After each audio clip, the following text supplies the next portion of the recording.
ये पहला सत्र है और कविताओं की जहाँ बात होती है वहाँ मन में अपने आप में ही दिल प्रफुल्लित हो जाता है, क्योंकि कविताएं सिर्फ शब्दों का संग्रह नहीं है। We have started. कविताएं सिर्फ शब्दों का संग्रह नहीं है, हमारी आत्मा से जुड़ा हुआ है। हम अपने विचारों को, अपने आचार को, अपने व्यवहार को आदान प्रदान करते हैं। We exchange our thoughts by our poems, right? So आज का कार्यक्रम का पहला सत्र हम शुरू कर रहे हैं और हम ये भी जानते हैं कि India is a land which known for his own identity and diversity, where we celebrate different kinds of culture, traditions, and languages. They come together to create a unique sense of unity.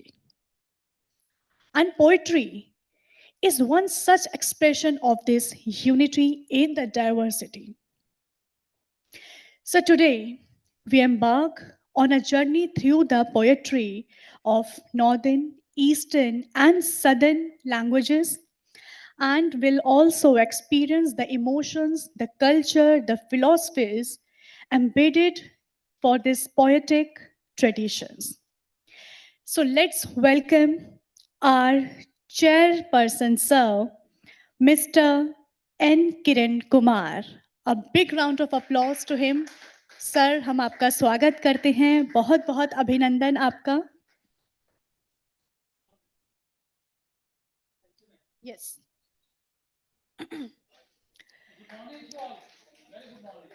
Welcome sir. Yeah, sure. I'll do that. I'll do that, sir. It will be my honor to you. Yeah, I'll do that, sir. Okay, so let's welcome our other poets also. We have with us Mr. Siddharth Shankar Kalita ji with us. Next we have Rankitbog Drikut ji. Next we have TK Santosh Kumar ji. Sir, स्वागत है आपका। थिरू प्रसाद नेपाल जी, स्वागत है आप सभी का। मंदरापू हिमावती जी, अक्षता राज परला जी, I welcome you all.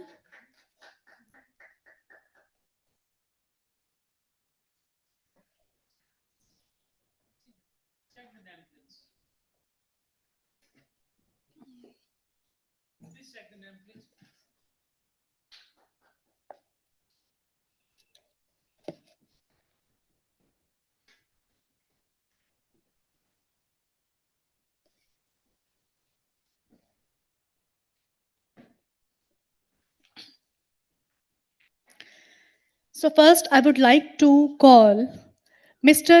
TK Santosh Kumar ji.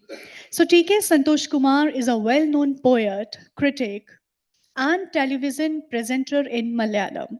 He has more than 15 published books, including an edited work to his credit in different genres. Currently, he is Associate Professor and Research Guide, Department of Malayalam, University of Kerala, and member of Malayalam Advisory Board of Sahitya Akademi. A big round of applause. We welcome Mr. TK Santosh Kumar. Sir, we are starting our program from you, sir.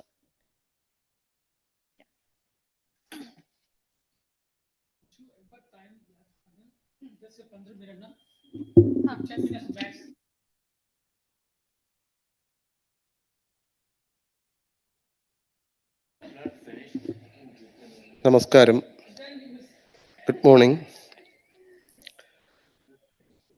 സ്നേഹമാണ് അഖില സാരമൂഴിയിൽ എന്ന് പാടിയ കവിയുടെയും മലയാള കവിതയുടെയും പാരമ്പര്യത്തിൽ നിന്നാണ് ഞാൻ വരുന്നത്. അന്യന്റെ കണ്ണില് വെളിച്ചം സ്വന്തം ഹൃദയത്തിന്റെ തെളിച്ചമായി തിരിച്ചറിയുമ്പോഴാണ് മനുഷ്യത്വം അർത്ഥപൂർണമാകുന്നത്. യുദ്ധങ്ങൾക്കും കലാപങ്ങൾക്കുമുള്ള ശാശ്വത പരിഹാരം അന്യനെ ചേർത്തു പിടിക്കലാണ്. അത് മഹത്തായ ഒരു അനുഭവമാണ്. മറ്റൊന്നിനെക്കുറിച്ചും അറിയില്ലെങ്കിലും സ്നേഹത്തെക്കുറിച്ച് അറിയുക എന്നത് മനുഷ്യ ധർമ്മമാണ്. ആ നിലയിലുള്ള ഒരു സ്നേഹഗീതമാണ് ഞാൻ അവതരിപ്പിക്കുന്നത്. I come from the tradition of Malayalam poetry and the works of poets who have sung the essence of love in their verses. When the light in another's eyes is recognized as the radiance of one's own heart, humanity becomes meaningful. The eternal solution to wars and uprisings is embracing the other. That is a great experience.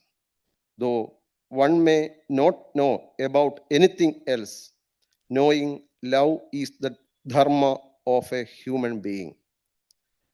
It is in this state of love that I present this song of love. The name of the poem, Tulumbal. Tulumbal.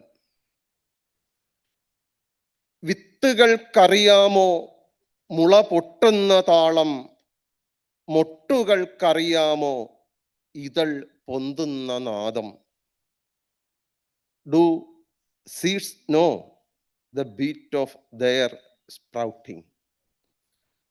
Do buds know the music of petals unfolding? താരുകൾക്കറിയാമോ വേരോടും ജലതലം, Thai വേരിനറിയാമോ താരിളം Kathir Kanti? Do leaves know the roots snaking towards water?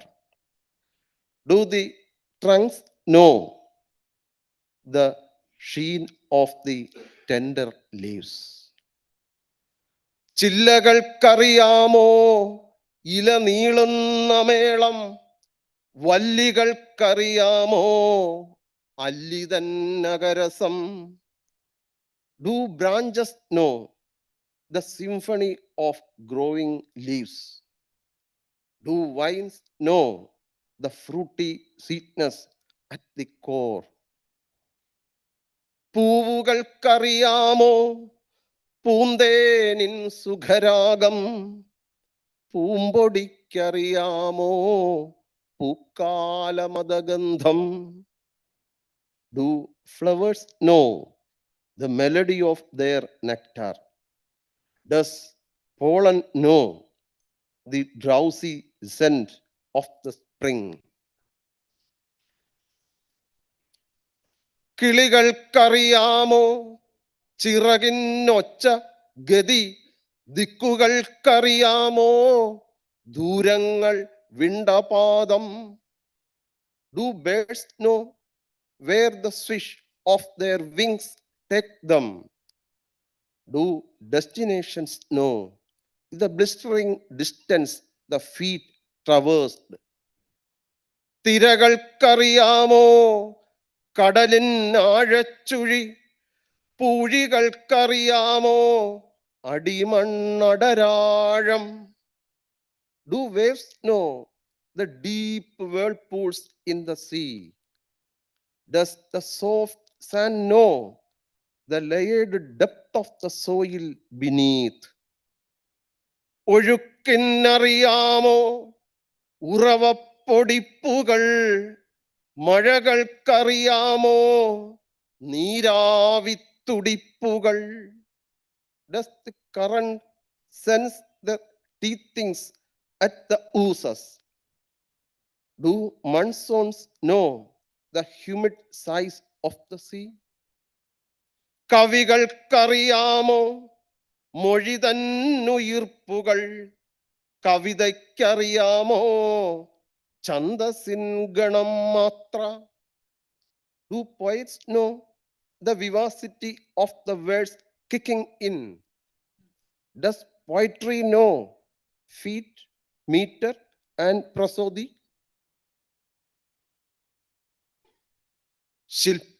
ശില്പങ്ങൾക്കറിയാമോ കരചാതുര്യം ധ്യാനം, ചിത്രങ്ങൾക്കറിയാമോ വിരൽ വർണ്ണത്തിൻ വ്യഥ. Do sculptures feel the trance of skillful hands? Do paintings hold the sorrow of a brush stroke?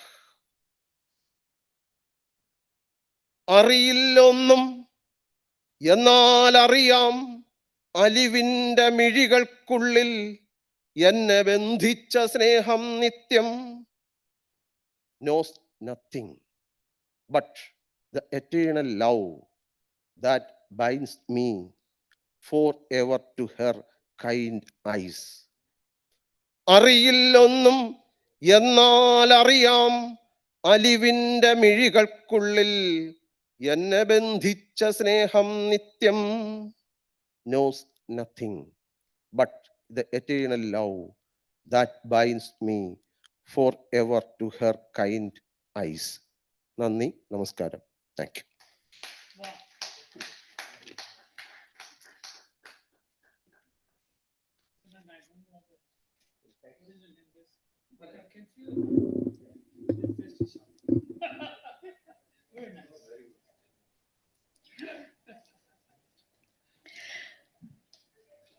So next we have with us Mr. Siddharth Shankar Kalitaji. You are a poet known for his literary contributions in both Assamese and English. He has published 2 books, Polythenor Dharakori and The Taming of Seahorse. He has received Dainik Assam Sahitya Award and Assam Bhasha Gaurav Award conferred by the government of Assam.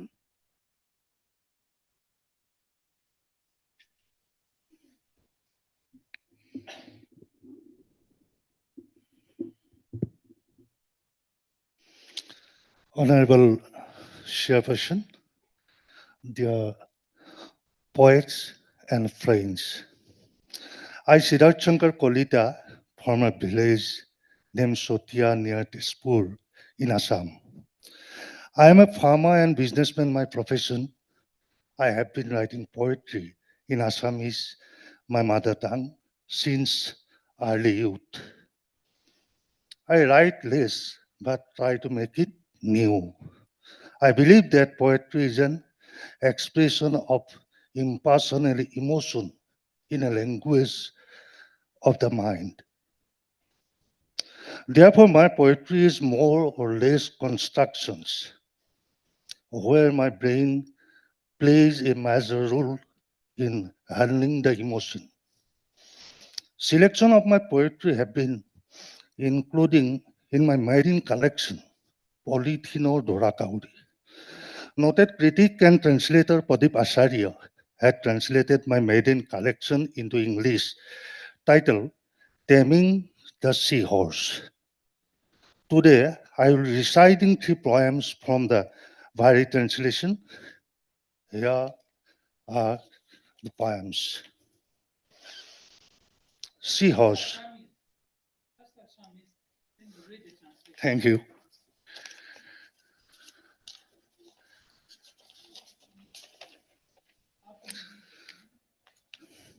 Asamiya কবিতা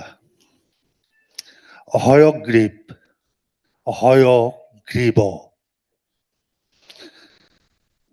হয়মেধৰ হেহনি অশ্বগোষ্ঠৰ আত্ৰাণী দ্ৰোণপত্নীৰ টোপনি ৰামনি সমাজিকত হেহাই মোৰ কণমানিজনীয়ে ফলিত চক মাটিৰে ঘঁহাই ঘোঁৰাৰ ডিঙি দীঘল মেলি দিলে ওপৰলৈ আৰু ওপৰলৈ পানী পানী পানী এটা বোকাত লুতুৰি ঘোঁৰা মুখত চিপ লৈ ওলমি আছে এপাহ পদুম কণমন দাইটিহঁতে ঘোঁৰাৰ মুখাসজ্জাত মন দিছে কত ৰাতি উজাগৰ ভাওনা বুলিলেই দুই সহোদৰ এইবেলি উধাৰিব বেদ ঘোঁৰা চোৱাৰীহে আমি কান্ধত ওলোমাই এহাত এমুঠন খোল দহো আঙুলিত ৰজা হয়গ্ৰীৱৰ প্ৰৱেশৰ বোল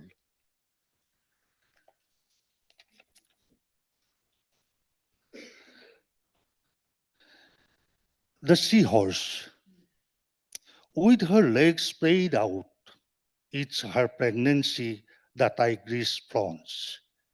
Into roar he snores, vibrating all around. The horse from Guernica climbs down the wall and dives into the aquarium sea.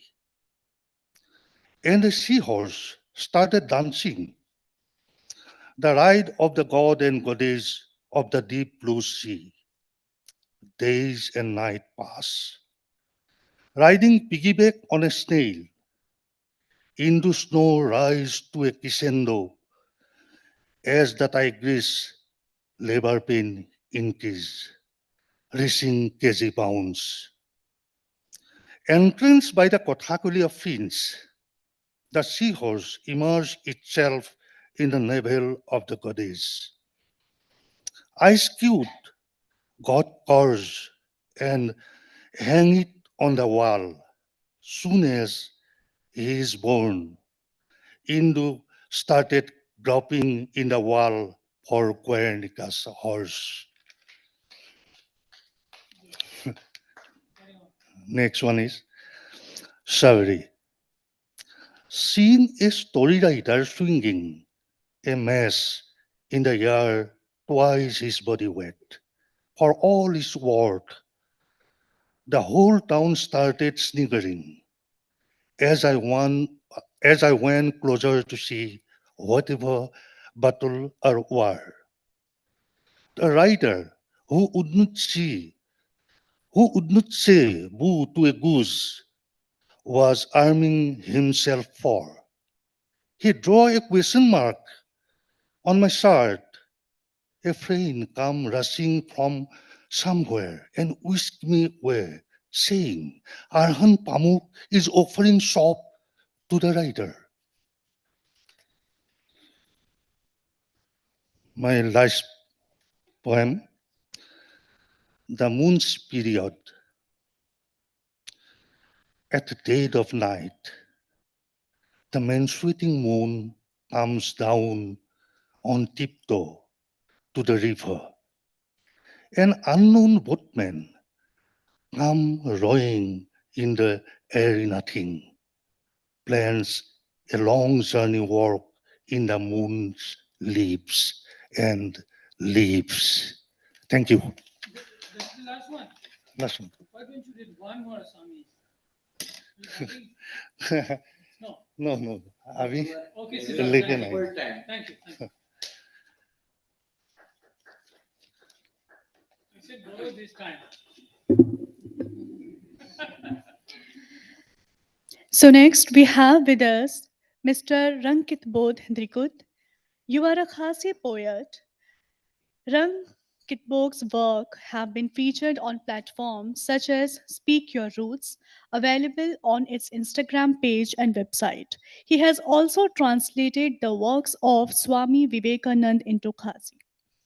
Currently pursuing his Masters of Arts in Political Science, and is actively involved in programs raising awareness about environmental protections and sustainability.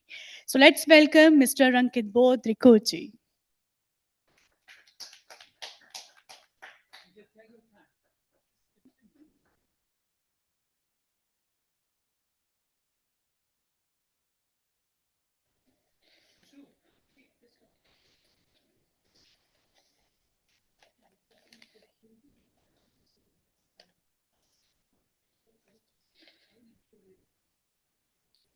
Honorable Chairperson, esteemed poets on the dais, and distinguished guest poets, it is both a privilege and an honor to stand before you today. We gather here to celebrate the beauty and richness of language, and more specifically, the profound contribution of poetry to the cultural fabric of our country. Poetry has always been a powerful medium for expressing the depths of human emotions, thought, and creativity.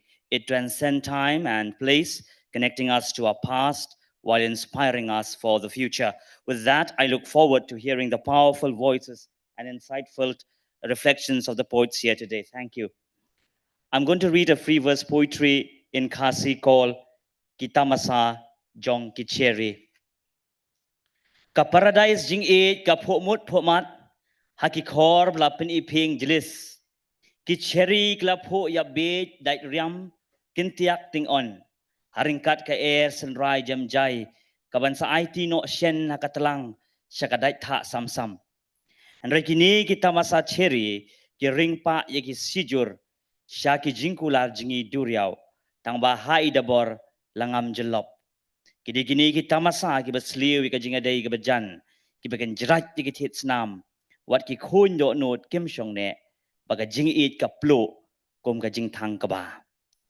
Nangyay po ko cheri nangyay kup haki kornala si sin nem ban pin ipu ya kani ka sorba kum hakasngi jingin tiu kurim. Henry wat ai bagi sentiu jong pikin luwet hakal wer. Nei to ai bakin sapriang ya ka jing ubi. Ai kin tuit hau slap shikiwa. Tang ban ra ya ki antor tamasa. Andre ban ra lem ya ka kubor. Ban kedup ya ka sotti. Ban up ya ka ayom po. Here's a translated verse. Cherry Blossom Festival, the paradise of love, in its adornful bliss, in its decor of grandeur, remains to the day. These cherry tree flowers have bloomed, charmed and irresistible. Their distinguishing dress so beautifully displayed. The cherries adorn themselves in fitting attire, along with a gentle autumn breeze, which yield to winter cold embrace. Yet as the cherry blossom festival, they draw lovers close, even to vow promises of diving into the ocean of love, yet only in a basin do they drown. This festival and festivity kindles the fire of proximity. They pulse and quicken the blood veins. Even the depths of the heart cannot stay still when love catches fire like a parched paddy field. Keep on blooming, cherries, and continue adoring yourself in grandeur once a year to make this town glow to appear aesthetic like the wedding day of bride and groom. But do not let your flowers and petals be crushed in the dirt. Let them scatter their fragrance. Let them flow in the river with the rain, not only to be a messenger of festivity, but to carry forward this message, to hold on to purity, unalloyed, and wait for the season of blooming. Let's not be in a hurry. Okay, sir. Okay, this is an English poem called Today I Stand. Today I stand to voice my inner dream, to tell the world that humanity is desperate, desperate for peace, desperate for equality, desperate for love, desperate for forgiveness. These desires are luminous, pushing away darkness into oblivion. I have left myself among the desperates in search of benevolence amidst hatred, understanding amidst disagreement. Today, my friend, I stand on lines of equality, undaunted, resonating with the rhythm of the manifold bewilderment encountered by humankind, fluttering like a wounded wing. Today I stand like the growth rates of human population. I remind you all, we are flesh and blood. And though all these may run parallel, flesh and blood are inextricable. I leave you with a hope, even behind the pain of humankind, amidst the labyrinth that arrows the sternum of the aching soul.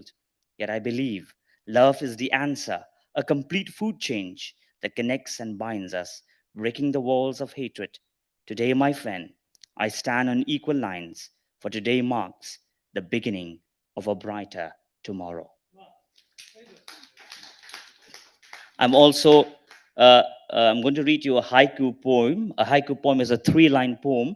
It's a Japanese poem that has 575 syllable. The first line goes 5 syllable, the second line 7, and the fifth it's 5. I'm going to give you in English, and I'm going to give an explanation of that small portion. Light flashes, light flashes, anticipating for a message on the screen. This haiku captures a moment of tension and expectation. The lightning flashes symbolize a sudden, powerful event, suggesting a sense of anticipation or urgency. The phrase anticipating for a message on the screen suggests waiting for communication, possibly in a modern digital context. The combination evokes a feeling of both nature's unpredictable force and human dependency on technology for connection. It blends the natural world with contemporary life, conveying a quiet but intense moment of waiting. Second haiku poetry is wildflowers.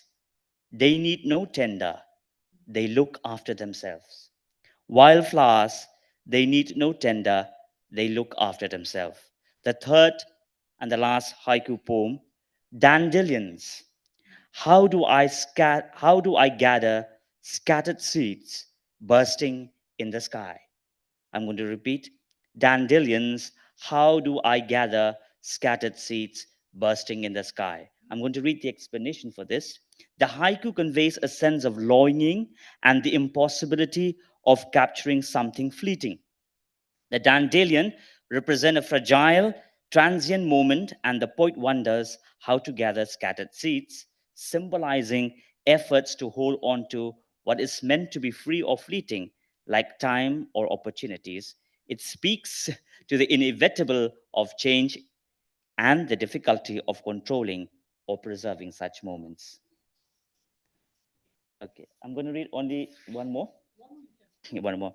This is about drugs, actually. I'm going to read this poetry in English.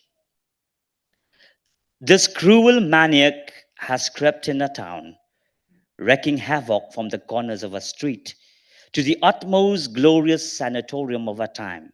Young leaves littered our streets on borrowed time as they sniff plume of sacrilege, powdery mildew.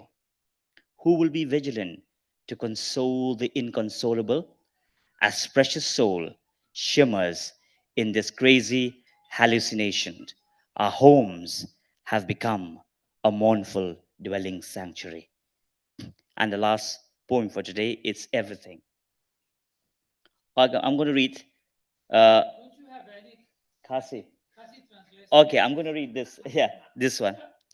I gathered ngalumyi ki khana na ki jaka ki bakendong jong ka perthei ki bam tip yala ka kerteng but kal air ka be kerthep ha kini kiran ranap kiblar ben ngalong tang unong yait suari ubom dan passport ni ubom dan watang kalama ngayat hakini ki linti dakini ki denjat but kani ka kindo kam kan mau ya ki kiti ki mga kata ya ka lani ya ka do nod ka bla place nam kani ka jaka ka mga don kam don pata en rai tang ya kani ka sun beneng ka bahaw haw ka ba ai ya ki khana hakane ka kenta ka balingkot kabakot yaki khana shiki donut ki barben ngawad iki khana hakilum ki balalam them ngawad iki khana hakilum ki bala pat pedang haki serngi jung tu ki ding haki jing ki jung ki lat lat jung ka wa ngam doni ei ban kam kenti namar kani kade kamyeng kani kamde ka yeng ka jong ha kam ai ei henry ka penken mau bangalong tang unong yai lenti. I'm going to read this in English.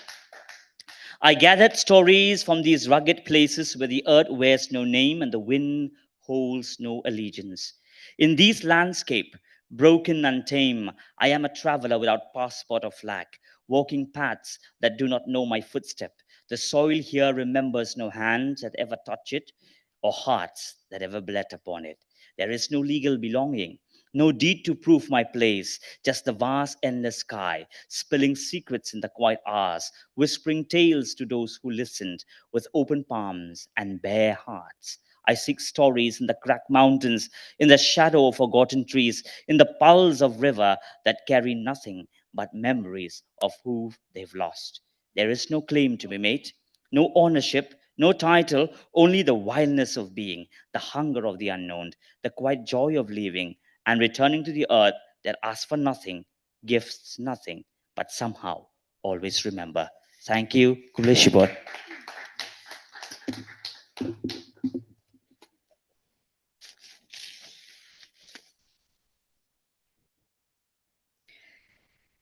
So the next poet we have with us, Mr. Thiru Prasad Sharma, who also popularly known as Thiru Prasad Nepal, who writes short stories and poems with two collections of poems and poetry to his credit. Honored in Kathmandu, Nepal, for his contribution to Nepali literature. He is also a recipient of Bhanu Puraskar and Tulsi Kashyap Memorial Award. He is a retired government officer. So let's welcome, sir, please. We have Mr. Thiru Prasad Nepalji with us.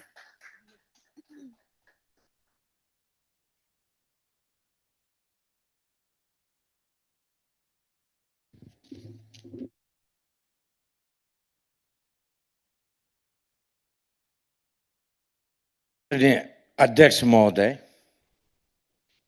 मेरे कवि मित्रों और मेरे college के कुछ बच्चे भी आए हुए हैं, मेरे और साथियों मेरे धर्मराज थापा जी भी आए हुए हैं दिल्ली से। अकेले नेपाली समझने वाले तो वही होंगे शायद। तो मैं सीधे हिंदी में जाता हूं sir, with the due permission of the chair.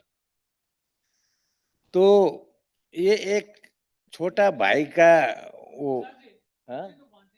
तो पहले 4 लाइन जो है ना आपकी भाषा में, then you can continue. Okay. माथि हिमालय छ, यो त्यसरी अल्गो छ जसरी मेरो शिर अल्गो छ।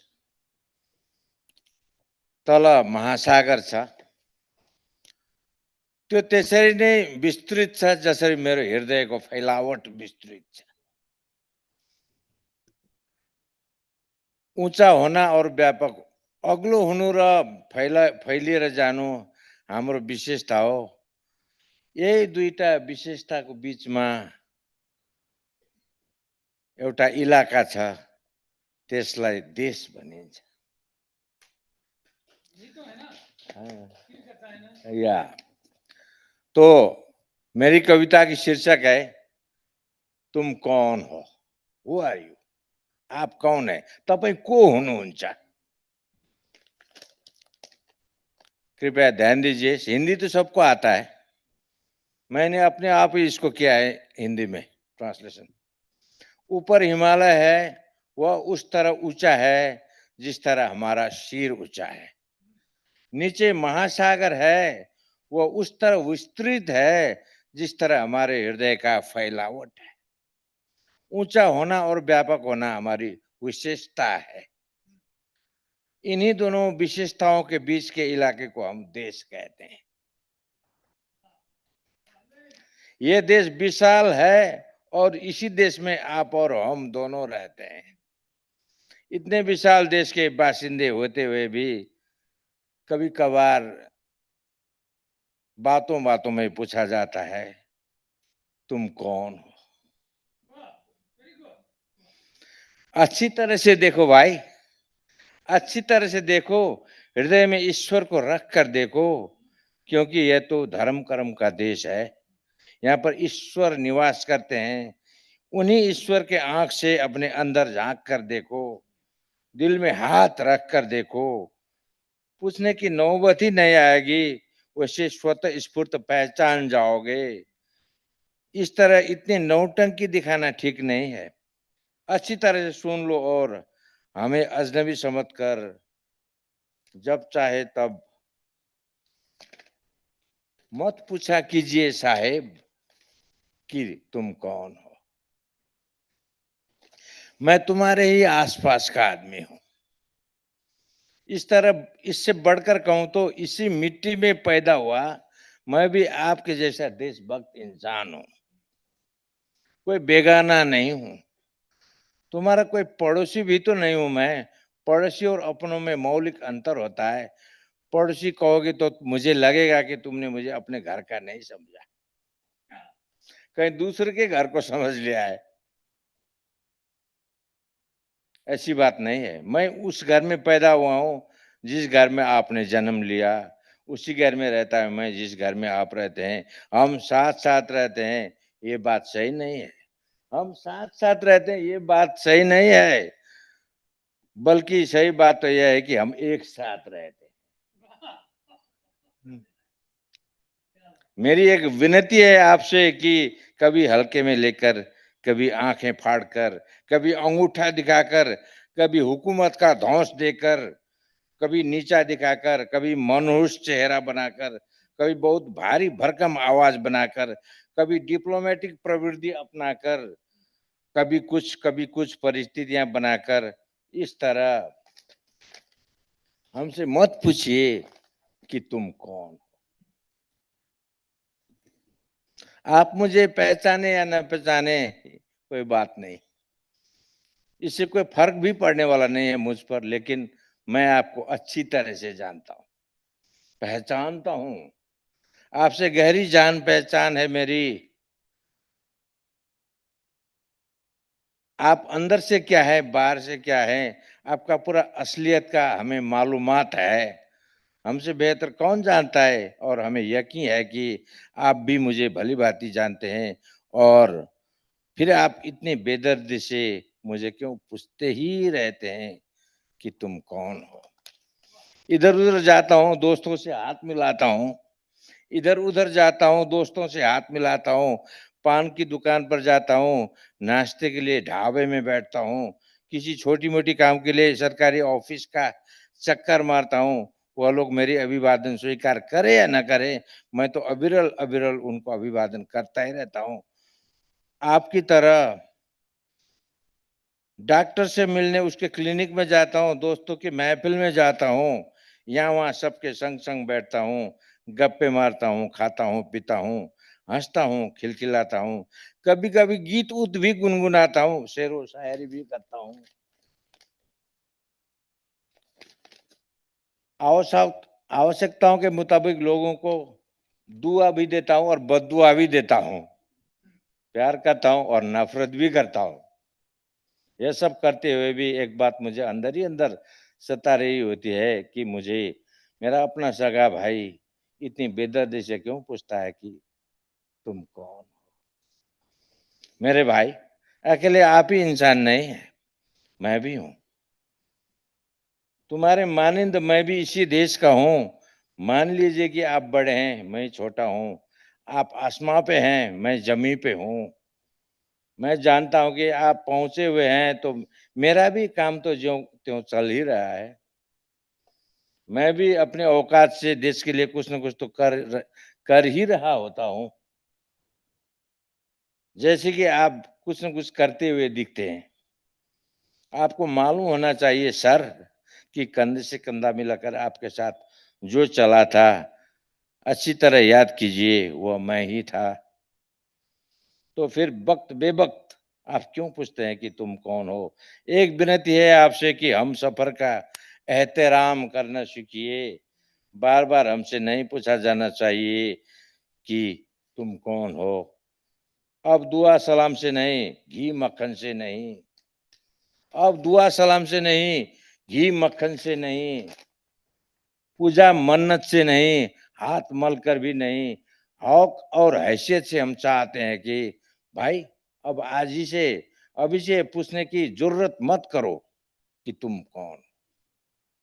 भाई को भाई के माफिक प्यार करो, इंसान को इंसान के माफिक इज्जत दो, हम वतन को खुद के समकक्ष समझो और उन सबको गले लगाते चलो। वफा के बदले वफाओं का सिला दो। कभी ये मत पूछो कि तुम कौन हो। न पूछने से जवाब मिलेगा, न पूछने से जवाब मिलेगा, पूछते रहने से कोई जवाब नहीं मिलेगा। तुम कौन हो। Thank you very much. मैंने कितना टाइम लिया सर? अभी है तो 2-3 मिनट। तो मैंने अभी, मेरी खुशी की बात है, मुझे इस बार कुछ एक अंतर्राष्ट्रीय सम्मान भी मिला है काठमांडू से, नेपाली शॉर्ट स्टोरी राइटिंग में। तो मेरी एक कहानी संग्रह लखनऊ की रश्मि प्रकाशन से हिंदी में अभी अभी आई है। मेरी 9 कहानी संग्रह और 2 कविता संग्रह है, और मैं गीत भी लिखता हूँ। और मैं ऑल इंडिया रेडियो, और मेरी एक धारा, मेरी कहानी के ऊपर एक धारावाहिक भी बनी हुई थी गुवाहाटी दूरदर्शन से। तो आपसे मिलकर बहुत मैं खुश हुआ। हम लोगों की You are sir, being a getting a chairperson like you, it's my privilege to ये तो ऑल माय फ्रेंड्स.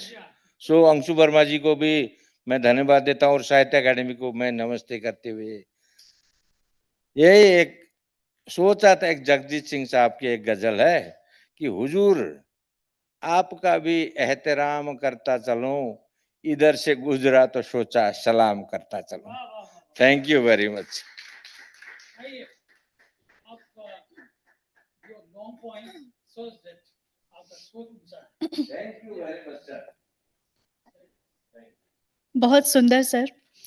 अब मैं बुलाना चाहूंगी मंदरापू हेमावत जी को। You are an eminent Telugu poet known for her feminist writings has published 4 poetry collections. Her poems translated into many Indian languages have appeared in reputed anthologies and journals and prescribed in the curriculum for MA students of many universities. She has received many awards too. So let's welcome Miss Mandrapu Hemavati ji.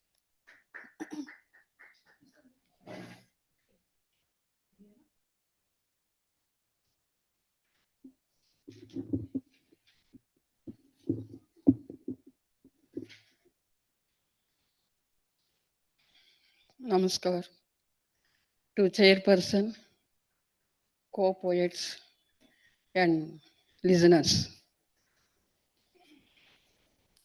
I render 3 poems. First poem in Telugu. శీర్షిక ఈ దేహం ఎవరిది.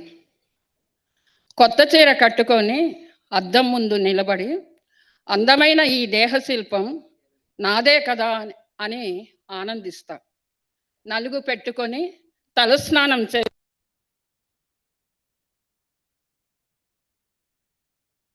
ఊగుతూ ఈ తనువు తారక నాదేనని గర్విస్తా.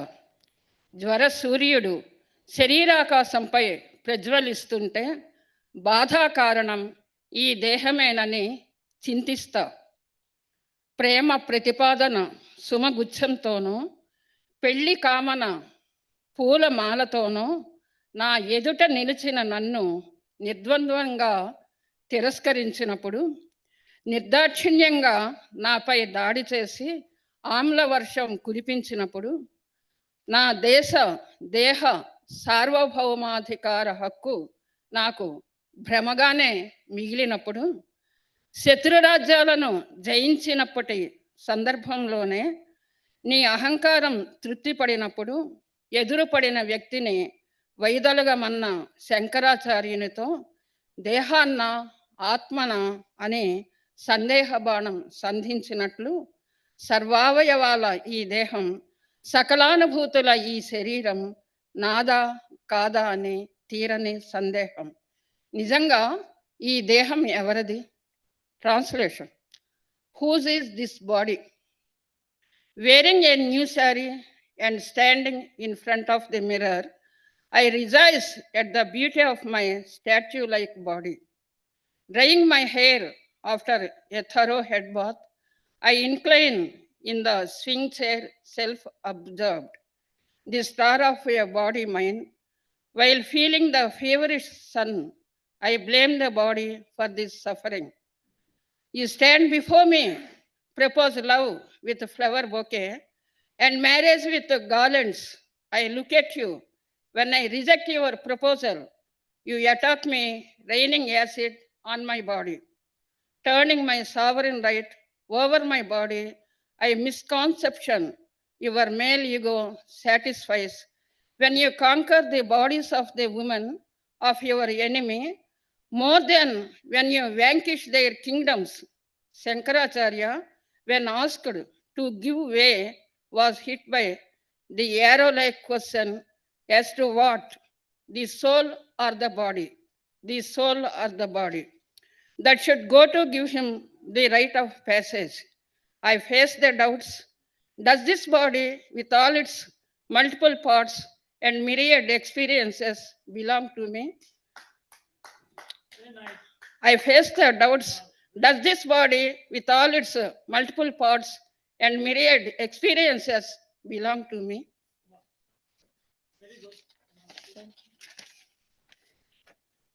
Another poem, కూరగాయల అమ్మాయి.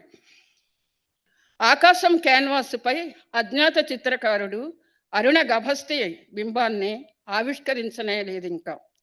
బీరకాయలు, దోసకాయలు, వంకాయలు, సొరకాయలు, టమాటాలు, కరివేపాకు అనే కేకలు వేస్తూ మౌన దృశ్యం లాంటి వీధిలో మాటల మాంత్రికురాలిలో వీధినంతటిని సునాద భరితం చేస్తూ శృతిబద్ధమైన గీతంలా సాగిపోతూ ఆమె ప్రాతకాల పవనంలో తొలి వెలుగు కిరణంలో ప్రతి ఉదయం మా ఇంటి ముందు ప్రత్యక్షం. నవనవలాడే విభిన్న రంగుల వనం. అప్పటికింకా నిద్రాదేవి ఒడిలో పరవశిస్తున్న నాకు ఆమె కేకలే వేకువ కిరణాలు. ఆమెతో పాటు నేను కళ్ళు నులుముకుంటూ అరుగు సింహాసనంపై కూర్చుంటాను. అమ్మ అడిగిన కూరలను ఆప్యాయంగా పసిపిల్లను తాకినంత ప్రేమగా చేతుల్లోకి తీసుకొని తూచి ఇస్తూ 4 రకాలుగా వండే పద్ధతి కూడా చెప్తున్న ఆమె వంక 2 చెవులు విప్పార్చి ఆశ్చర్యంగా నేను ప్రతిరోజు పచ్చిగానే తినాలనిపించే తాజా కూరలను తెస్తూ తాజా కబుర్ల మూటను విప్పేది. తొలి యవ్వనంలోనే పతి మరణించిన విషాదం, కసుగాయల్లాంటి పిల్లల్ని కన్రెప్పల్లా కాచిన విధానం, కష్టాల స్వాగతాన్ని, కన్నీటి భారతాన్ని కనుల ముందు బొమ్మ కట్టించేది. ఒక కాలు అరుగు మీద పెట్టి ఒక చేత్తో నెత్తి మీద చుట్ట కుదురు పెట్టి బరువైన గంపను శిరస్సుపై అలవోకగా ఎత్తి పెట్టుకునే దృశ్యాన్ని గారడీ చేస్తున్నట్లు అబ్బురంగా చూసేదాన్ని. కూరల గంప తలపై పెట్టుకొని ఆడవాళ్ళు అబలలు అనే వారిపై సవాలు విసురుతూ నేల మీద అల్పంగా, నింగి మీద అధికంగా కాళ్ళు మోపి పరిగెత్తే లేడీలో కదులుతున్న ఆత్మవిశ్వాసంలో ఆమె ఈ మధ్య అసలు కనిపించడం లేదు. ఒకప్పుడు కురిసివలసిన మేఘంలో. ఇప్పుడు మా పక్కింటి పద్మ, ఎదురింటి వనజ అందరూ మా వీధి చివర రిలయన్స్కి వెళ్తుంటారు. అందమైన ప్లాస్టిక్ సంచులతో కూరలు తెస్తుంటారు. చాలా కాలం తర్వాత పిట్టలు ఎగిరిపోయిన ఒంటరి వృక్షంలో, అకాల వార్ధక్య పంజరంలో, రెక్కలు ఊడబెరికిన విహంగంలో హృదయాలను కలవర పెడుతూ ఒక ఉద్విగ్న జ్ఞాపకంలో ఆమె. The vegetable vendor. Title the vegetable vendor. Without reading the translation, you can go into the third. Okay. Okay, sir. So that we can keep the time. An unknown painter has not yet launched on the vast canvas of the sky the orange soft red sun, బీరకాయలు, దోసకాయలు, వంకాయలు, bottle gourds, tomatoes, curry leaves. So shouting, the vendor was selling vegetables on the street, which was thus far as silent as picture. She moves on, filling the space with sound waves all over the street like a tuneful song. Like morning breeze, she appears before our house every morning, shiny, colorful, fresh vegetables from different gardens. Till then, the sleep that wouldn't leave me, the call of the woman was my first wake-up race. I sit on the throne like stone seat on the portico. Her feet fall less on the ground and more in the sky. Swiftly, a moving deer, a moving self-confidence she is. She is not seen nowadays like a rain that once poured down, a cleared cloud now. Yes, but now, our neighborhood Padma, Vanaja from the front side house, all of them walk till Reliance at the street corner and bring vegetables in nice plastic bags. After a long time, like a lonely tree after the birds have flown away, in the case of untimely old age, a bird whose wings were pulled off, like an excitable memory causing heartache she is. Like an excitable memory causing heartache she is. Last poem, The Sun Rises in the Kitchen. The sun rises in the kitchen. It is a long cherished dream. Early morning, as soon as I get up, I must read the newspaper, steaming a hot cup, sipping steaming hot coffee, while everyone in the house is deeply asleep in the hands of the goddess of sleep, covering themselves with warm quilts. I alone wake up, rubbing my eyes. I step into the kitchen. All my beautiful sunrises happen in the kitchen's sky. To create the coffee tune, every single morning, kitchen is a nightmare that haunts me. All my adult life, like ghost stories that scared me in my childhood. Cuisine may always be referred as the artwork of Nala and Bhima, mythical characters, but copyright on cookery books is always with women. But copyright on cookery books is always with women. Like students who write same answer again and again, every day washing rice repeatedly, chopping vegetables all the time, lakhs of moments spent in non-stop work, day in and out. Lovers of chutneys, those who were fond of lentils, people who go crazy without fried curry, cooking to everyone's taste and forgetting mine in the process. In this background, people who do not care for home, people who do not know their children's names, all those get glorified as social workers. All the 365 days imprisoned in this prison called kitchen. I remain like Nigama Sharma's nameless sister. Similes and metaphors, a feast to the eyes, a joy to the taste. I spend all my time cooking and serving. You make good food, but not like my mother. You make good food, not like my mother. I remain a sad bird after this. You may be extremely careful, but once in a while, to error is human. I put my foot in cooked dal. While reading the poetry of my favorites, I make sweetened kanda, yam, stew, and it turns out ugly, like the kanda poem with a faulty meter, as the poet Tikkana. I wanted to make Chamadumpa taro fry as tasty as the fun-ridden poetry of Chamakura. Then it turns bitter while I was absorbed in poetry.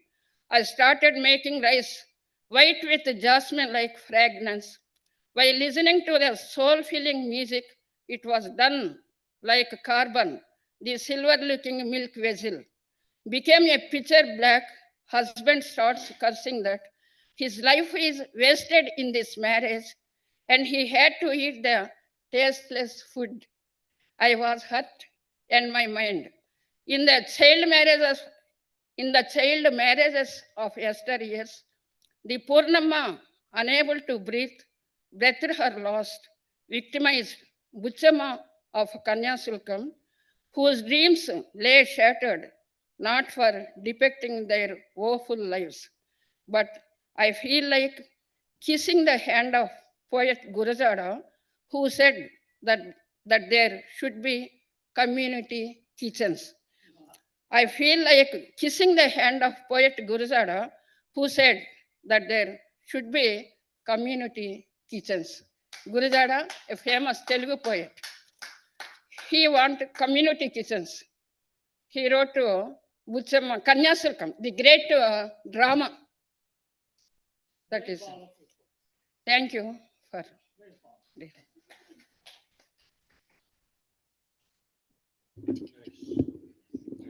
Thank you ma'am. अब मैं बुलाना चाहूंगी miss अक्षता राज परला जी को. You are an eminent Tulu writer and is a casual announcer at All India Radio, Mangalore. Her literary works span novels, plays, essays, poetry, and stories. She has been honored by the Karnataka Tullu Sahitya Academy and Lions Club of Mangalore as Manvantra Young Writer and has received S.U. Panyadi Tullu Novel Award too. So let's welcome Ms. Akshata Raj Paitla with us.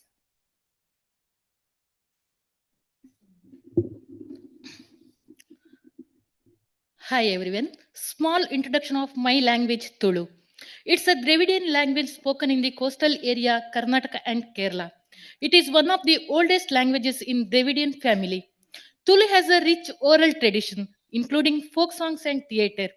It has its own script, which originated from the Grantha script. Recognizing and representing Tulu as one of the ancient languages, I extend my gratitude to the Sahitya Academy on behalf of all Tulwas. Dear friends, now I will read my Tulu poem. Title is Nichada Bolpu, meaning every morning.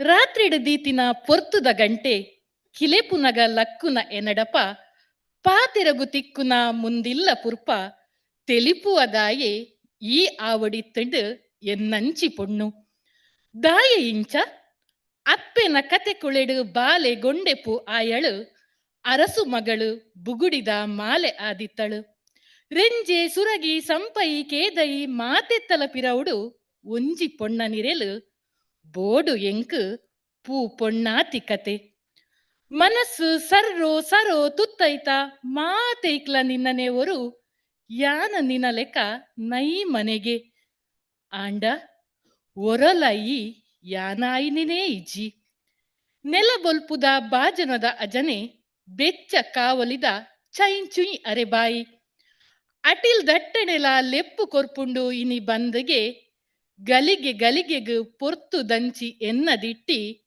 ಒಂದು ಎನ್ನ ವಿಧಿ ಈಯಾಂಡನ ಭಾಗ್ಯವಂತೆದಿ ಆಯೆ ಬರ್ಪೆ ಮೆಲ್ಲ ಕುರ್ತು ಲಕ್ಕಾವೆ ನಾಸಿಗೆದವೋ ಬಿಂಕೊದ ಪೂವೆ ಕಮ್ಮೆ ನೊಗಲ ಚದಿ ಕಟ್ಟುನ ಕಬಿತೆ ಈಯೆ ಮೈಂದು ಪನಿ ದಾರೆ ನಿನ್ನ ಮೈಟ್ ಸುಡ್ಪುನ ಜಾಲೆದ ಬೆಗರು ಎನ್ನ ಉಡಲಿಡು ಆಂಡಲ ಯಾನ ನಿನ ಲೆಕ್ಕಗೆ ಕಾಂಡೆ ಪುಟ್ಟುದು ಬಯ್ಯೊದ ಅಗಪು ಬೊಲ್ಪು ದಿಬ್ಬನೋ ಮದ್ದೆನದ ಗೊಂಚಿಲು ಚಿಟ್ಟೆ ದುಂಬಿದ ರೆಂಕೆಡುಲ ನಿನ್ನನೆ ನಿರೆಲು ಎಸಲು ಎಸಲುಡು ಸಾರಕನೋ ಎಡ್ಡೆ ಪಡಿಕೆಡು ಈ ದುಂಬು ಯಾನು ಜನನ ಮರಣದ ನಡುಟು ಒಚ್ಚು ನೊಂಜಿ ಉಜ್ಜಾಲು ಇಂಚಾಂಡಲ ಅವ್ವೇ ಪಾತೆರ ಯಾನು ಈಗೆ ಪೂವೇವರ ಪೊಣ್ಣಾದು ಪುಟ್ಟುಲ ನಿಲತೂಪುನ ದುಂಬು ನಿಚ್ಚ ಬೊಲ್ಪುಗು ಈ ಯಾನಾಂಡ ಪುಲ್ಯೊಕ್ಕೆಲು ಕುಡ್ತು ಲಕ್ಕಾವು ಪೊಣ್ಣೊರು ಓ Poove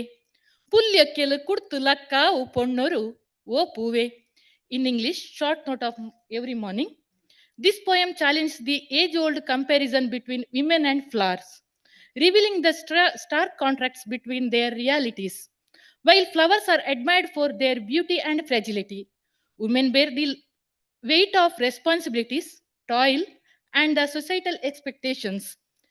Now the poem, Every Morning. When the alarm set the night before, rings aloud to waking to me up, I see the flower in the courtyard, smiling at me, and I say, you should have been like me, a woman. But why is it so? In the stories of my mother told, a girl turned into a delicate bloom. A queen adorned herself with garlands. Behind every rose, jasmine, champak, and lotus, there lies the gist of the woman. I wish the bloom could become a woman.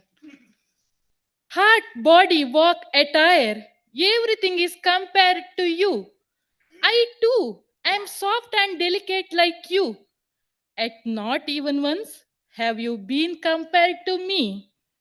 Before daylight breaks, as the pressure cooker whistles in haste, hot pan crackle with noise, the old mixer groans in protest. Every minute, my eyes glance at the clock. This is my routine. But at least you are happy. Then he arrives, gently touching and waking you up. Oh, shy and lazy flower, fragrant and selfish, a poetic adornment, like a dewdrop scented with perfume, while I drip with the sweat of toil. Yet the world compares me to you. You are born at dawn and withered by dusk, essence of midday tales. Even the humming bees follow your shadow. Poetry flows through every petals of yours, and in every journey you lead the way. But me, I am a pendulum, swinging between birth and death. Still, the same word remains. I am like you.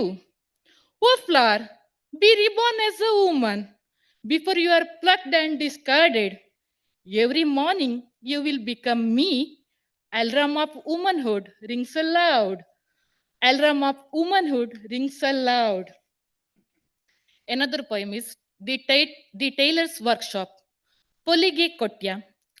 పొలిగే కొట్టెడు ఏ తొంజి కుంటూ ఓలె కొర్తుండు ఎల్లెగాదు పొరులావొడు ಒಂತೆ ಎಲ್ಯಾವೊಡು ఏ తొంజి మోಕೆ పన్పిಲೆಕ తర్క్ పత్తొడు ಜಾರಂದಿ ಲೆಕ ಉಂತೊಡು ಒಂಜೈತ ಮಿತ್ತು ಒಂಜಿ ರಾಸಿ ಬೂರ್ದುಂಡು ನೀತಿ ನೇಮದಾಂತಿ ಬಜೀ ಕುಂಟುಲು పొలిಗೆ ದಾಯೆ ಕಲ್ಪ ಒಂದುಲ್ಲೆ ಒರಿಯೊರಿಯಗು ಒಂಜೊಂಜಿ ಪತ್ತೆ ಕರಿಯೆ ಬೊಳ್ಳೆಂಚಿ ಕೆಂಪು ಪಚ್ಚೆ ಏ ತೊಂಜಿ ಬಣ್ಣಲು ಕತೆರಿಯ ಮಾತೆನ್ಲ ಅಲತದು ಅಡ್ಡ ನೀಟಪ್ಪ ಎಲ್ಲಿಯ ಕೈಕಾರಕ್ಕೆ ಕಿಲ್ದಕಲು ಒಟ್ಟಾದ ಕುಲೊಂದೆರು ಒಂದು ಬಂಡ ಸಾಲೆ పొలిಗೆ ದಾಯಗೋ ಬರೀ ಅಂಗ್ ಗಿರ್ರ ಪಂಡ ತಿರ್ಗುನ ಚಕ್ರದೊಟ್ಟುಗು ನಲಿತು ದೂಜಿ ಕೊರ್ತುಂಡು ಬದುಕು ಒಪ್ಪೊಡು ಕುಲ್ಲು ದಿನಕ್ಲೆಗು ಪಿದೈದ ಒಮ್ಮೊ ಸೇರ್ದು ಕಲ್ತೆರು ಒರ್ಮೈತದೊ ಬಾಳು ತೆರಿದಿನಕುಲು ಪನ್ಪಿ ಬೆರ್ಮೆಡು ಲಾಯ್ತೆರು ತಿರ್ಗುನ ಚಕ್ರನು ತೂದು ತೆಲಿತುಂಡು ದೂಜಿ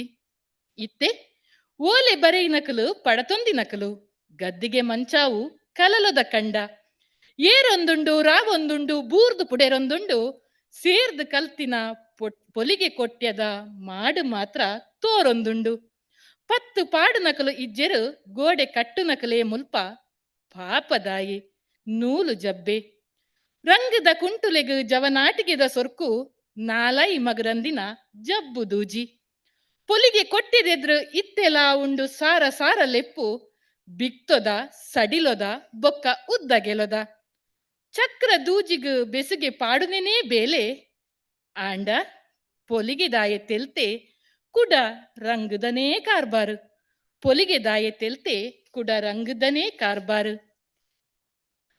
The Tailor's Workshop is a symbolic poem that reflects theme of discipline, unity, transformation, and eventual division. Now the poem, The Tailor's Workshop. The Tailor's Workshop is filled with countless fabrics, petitions submitted for tomorrow's needs. It must fit well, perhaps a bit snug. Ah, it should be stitched to perfection, tightly held so it doesn't slip, layer upon a layer, a heap of cloth. Yet these fabrics know nothing of discipline. The tailor teaches a lesson. Each one receives a unique design.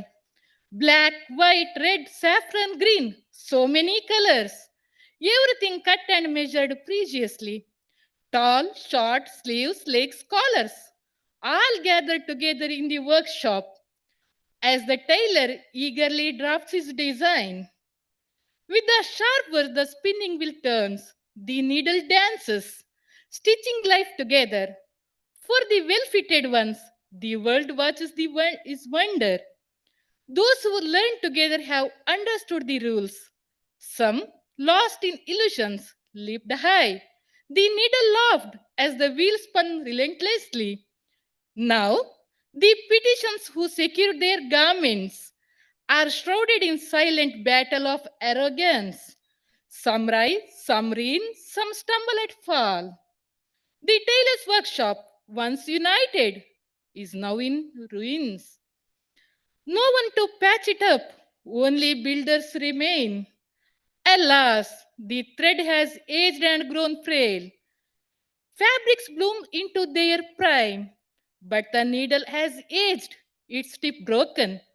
Once again, 1,000 petitions lie before the workshop to be tightened, loosened, or lengthened. The wheel and needle know only to stitch. For once again, It was the color that took charge.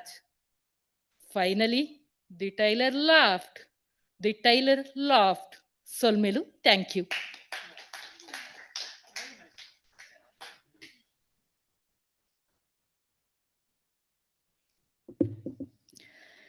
Now I would like call to our chairperson, sir, Mr. N. Kiran Kumar Singh ji.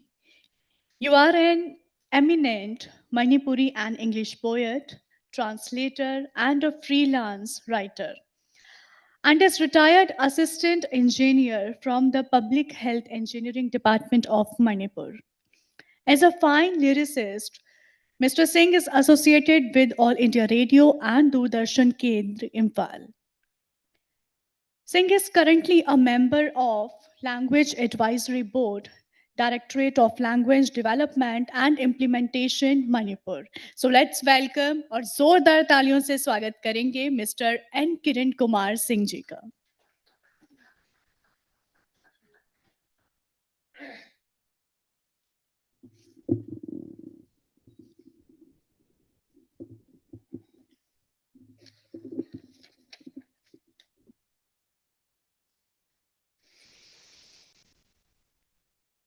Good morning, everybody. Really, I just don't know what to say in such a solemn poetry function. I remember one incident that happened in Imphal that was about 7 to 8 years ago.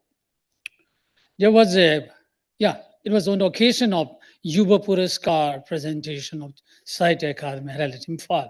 That was in 2018. There was a host of 24 poets, and everyone was presenting their poems in a way very nice. Now, I can't appreciate them remembering those things. But you know, their presentation, their language, their accents, the vibes of the words, I felt it. And when I was asked to comment on the presentations, I just said, I remember it in Hindi. मैंने कहा था कुछ समझ में आया कुछ नहीं आया मगर मजा आया.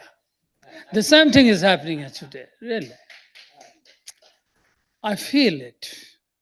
See, if words are the expressions of emotions, feelings, then I take words as tiny cells of energy. Do you get it? Because emotion, thoughts, feelings, ecstasies, happiness, joys, these are all energies manifested in some form. When these things come out, they manifest in words. For it becomes our poetry, the first thing. So I won't take much time. There are 6 poets. Siddharth Shankar Kalita from Assamese, Rankit Bok from Khasi, T.K. Santosh Kumar from Malayalam, Thiru Prasad Nepali, and Hemavati Z, very powerful poem, and Akshata Raj Pela, whom I know from Kavi Gosti that was held in Mysore. We met there also. Yeah. So,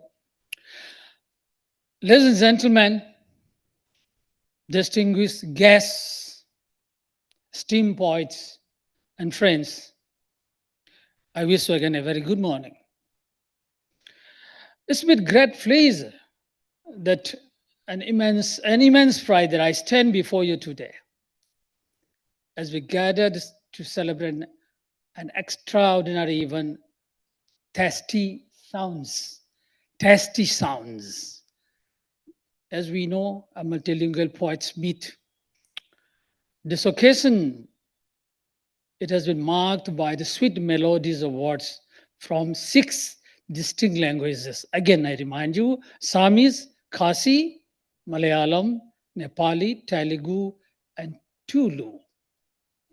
This occasion reminds us of the profound power of language, profound power of words a language that holds all of us together, transcending borders, crossing across borders and cultures, bringing us together in the shared celebration of poetry.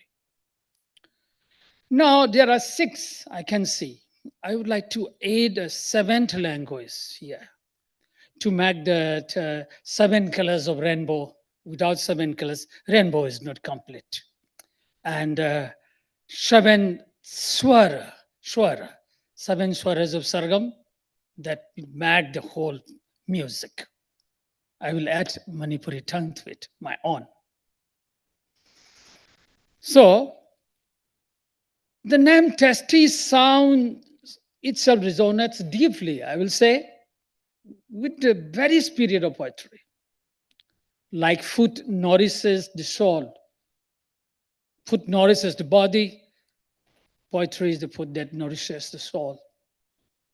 Each word, each verse is an ingredient carefully crafted, flavor with a sense of poet's experience, culture, and perspective. Whether it is the rhythmic charm of Assamese, the lyrical beauty of Khasi, the emotional depth of Malayalam, the vibrant energy of Nepali, Tum Kaun Ho, then the melodic flow of Telugu, and yes, very powerful, and the rich texture of Tulu, which I love so much since I came in contact with my South poets. So these things, I believe, will bring us closer to the heart of each other and to the culture of each other. I often, when I speak in public functions, that politics is a very powerful tool, I will say, that rules the world. But politics divides people's hearts. It's only literature that bonds the people together, that makes the globe one.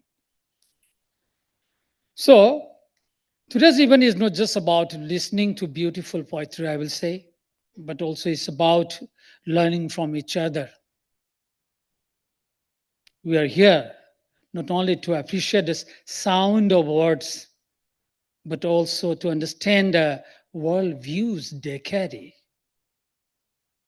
Our languages represent the diversity of India's cultural heritage. We are privileged to have these voices, each one unique, coming together in a symphony. Symphony of creativity, symphony of thought, symphony of feelings. Language in its purest form is not just a medium of communication, but a reflection of people's history, emotions, dreams, and identity. It's said that poetry is the soul of language. There is another session next to this. Poetry, the mirror of soul, is coming up after our session.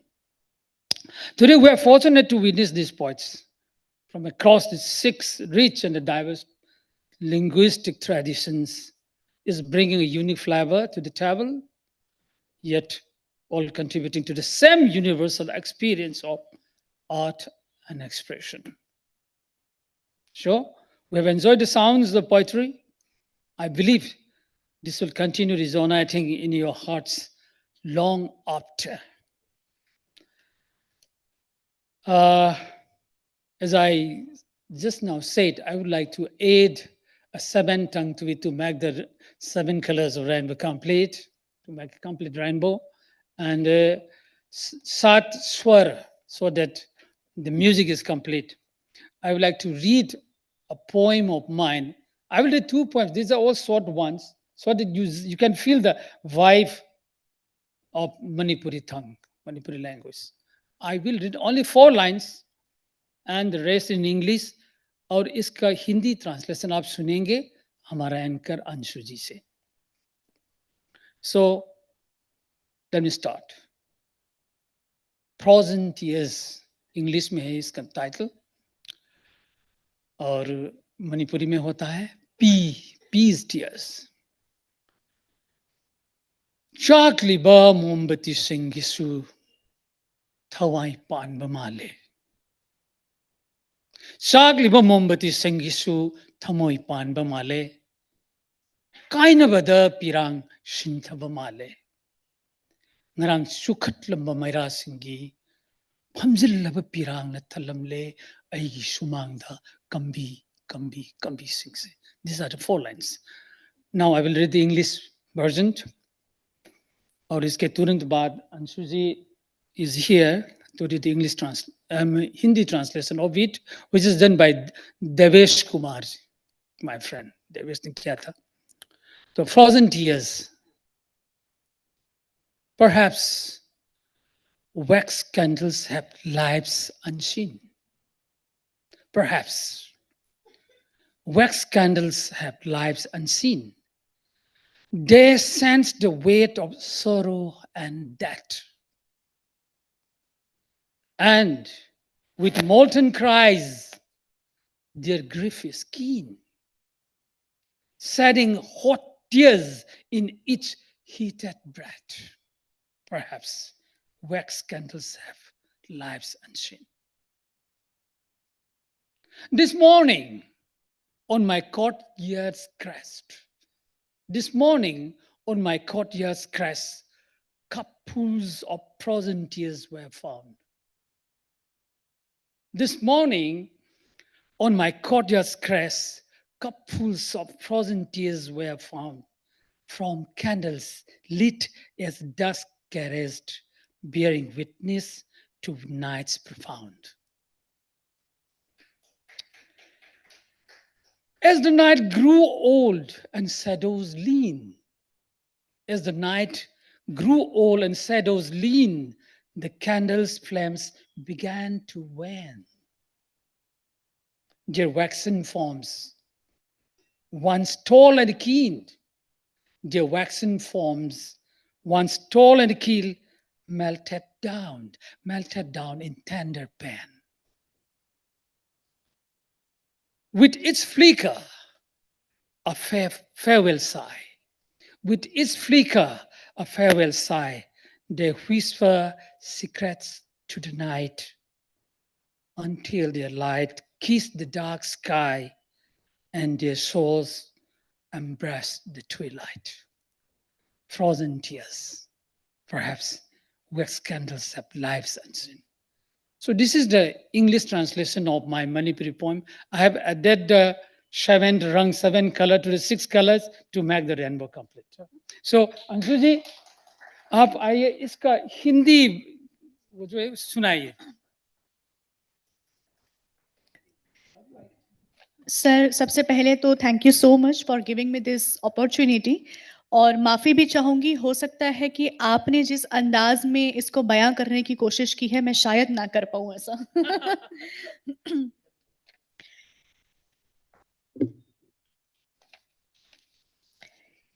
जमे हुए आंसू.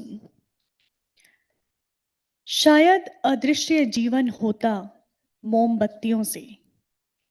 वे महसूस करती हैं दुख और मृत्यु का बोझ और पिघलते हुए विलाप में तीव्र होता है उनका शोक. हर गरम सांस के साथ गिरते हैं गरम आंसू. आज सुबह मेरे आंगन के शिखर पर एक प्याली जमे हुए आंसू मिले. वे मोमबत्तियां जो संध्या ने आकर जलाई थी गवाह थी रात्रि की गहनता की.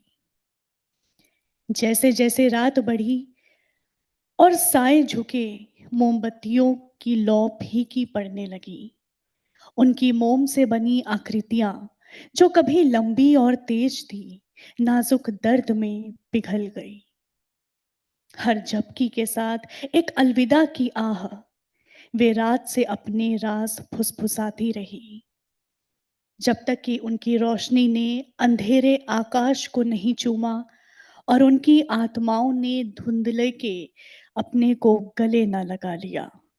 जमे हुए आंसू. Thank you. Thank you, Ansu. Thank you so much. So I think, I hope you like the poem. Even though you didn't like the Manipuri, you should have loved the Hindi version, of course. So we're coming towards the concluding part of this session. I'm trying to wrap up soon. Really, if anyone gets drunk without drinking, it's poetry that makes me drunk. I get lost whenever I listen to good poetry. I just get lost. I become dumb. And I believe tears, if it's an expression of sorrow, the greatest expression is of joy. So tears set in true joy. Oh, what I will say about it. So I would like to take this moment to extend my gratitude to all the poets again who have joined us here today. You are the ones, Tiluji, Suniega, you are the ones who have the courage to share your truths with us, to open your hearts and minds, and to allow us a glimpse into your worlds. I also wish to thank Sahitya Academy for their dedication and hard work for bringing this event to life. As we journeyed on this poetic journey today, I believe we embrace the diversity of language as a bridge that connects us to all, as I remarked a bit earlier, and allow us a glimpse,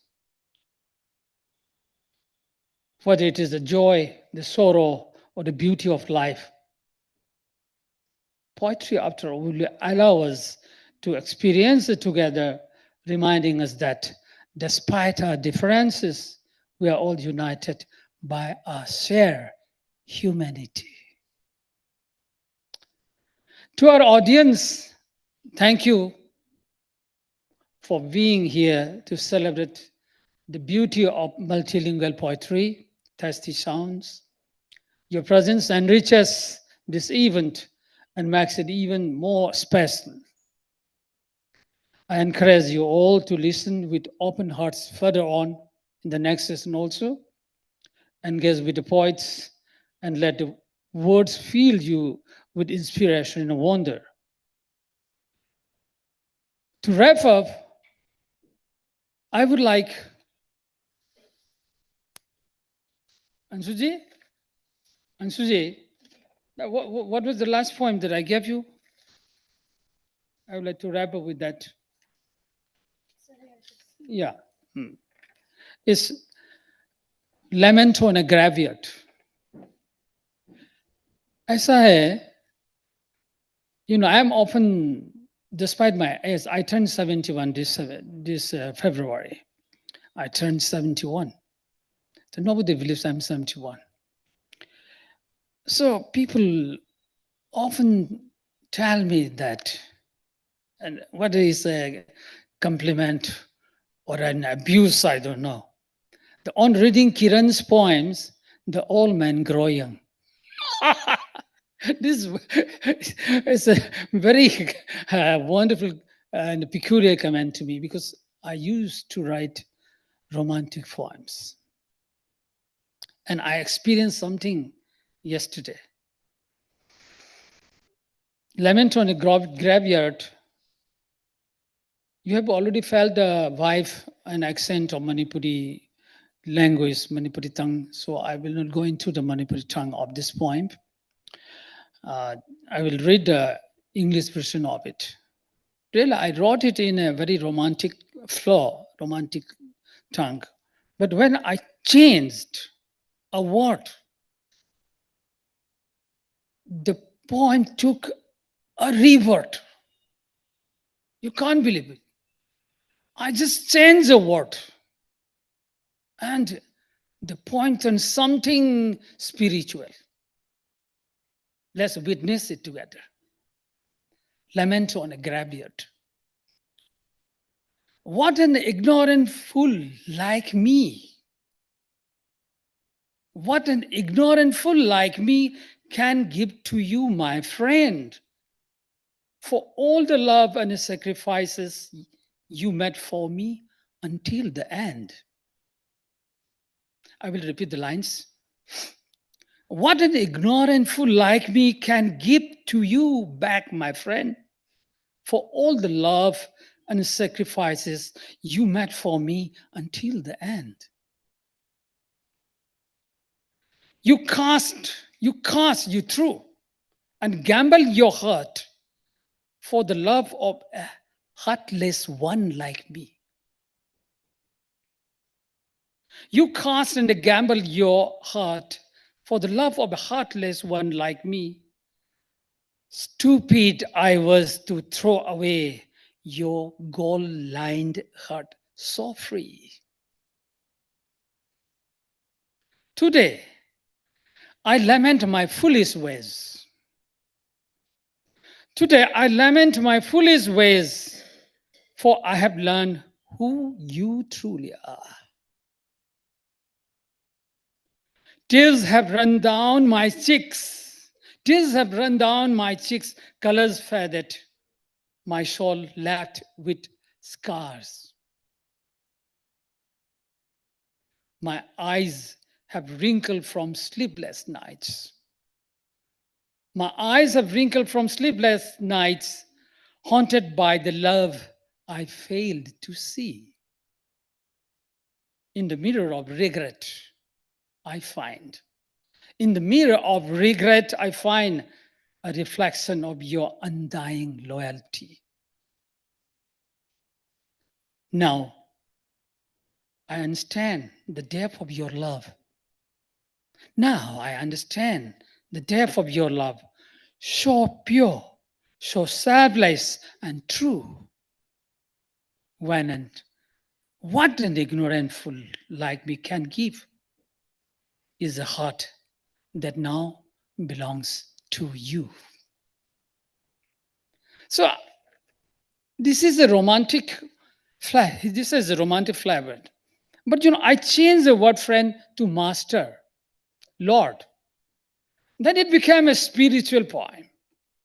You just feel it. All the things you said. So when I'm on my graveyard, I forgot you, oh Lord, and I threw you away, I kicked you away. But at last, on my graveyard, when I remember you and when I realize you, I came to know all the things. But that was at the last moment, at the final moment on my graveyard. This is it. So I requested Anshuji again to translate Hindi, to translate into Hindi. And I would like to say just a few words, and the session will be wrap up. It's time, I think. So thank you once again for being a part of Tasty Sounds. I hope this event leaves you with a sense of fulfillment, a deeper connection to the diverse cultures around us, and an application for art and poetry in its many forms. Anshuji, please continue with Hindi and wrap up. Thank you. Thank you sir. कविता का शीर्षक है कब्रिस्तान पर विलाप.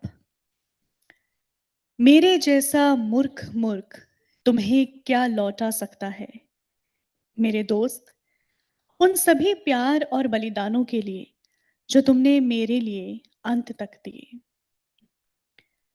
तुमने अपने दिल को दांव पर लगा दिया.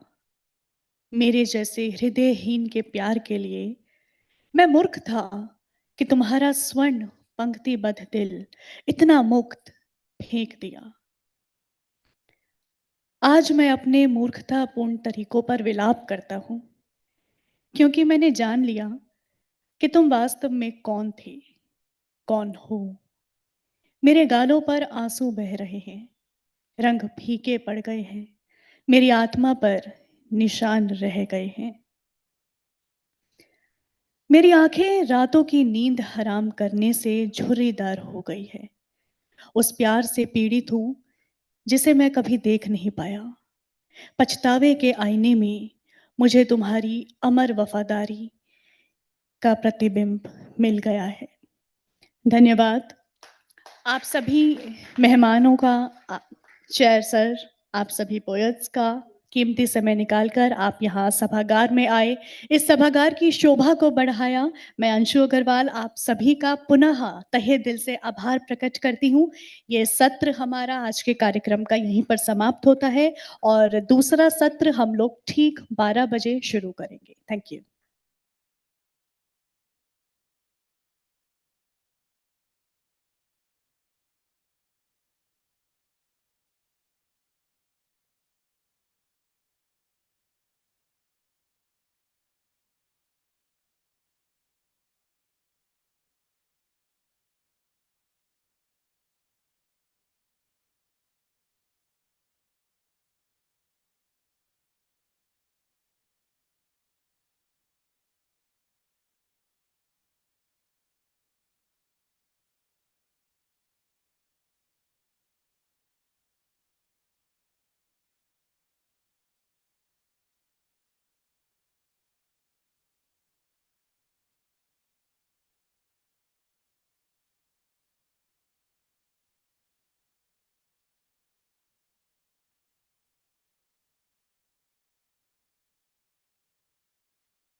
Hello, check.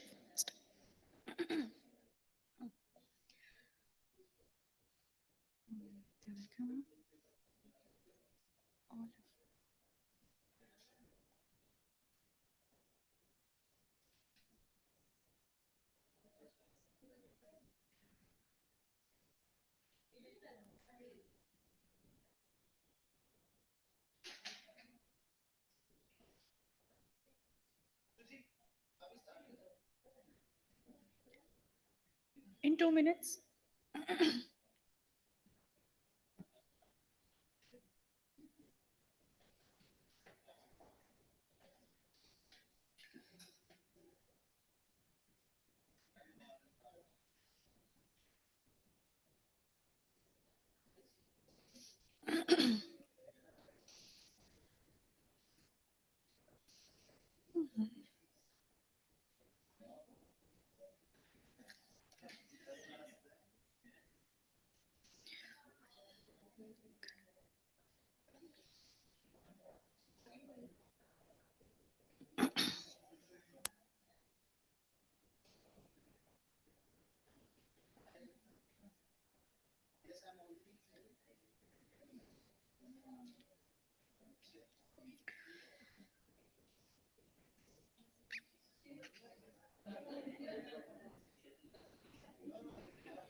Thank you.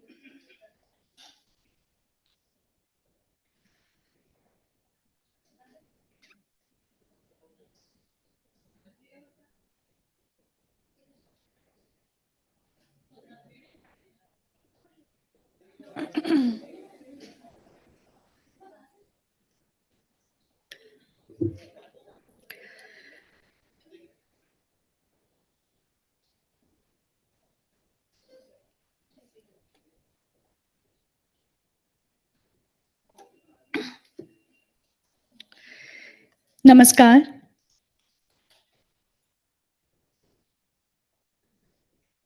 We are starting.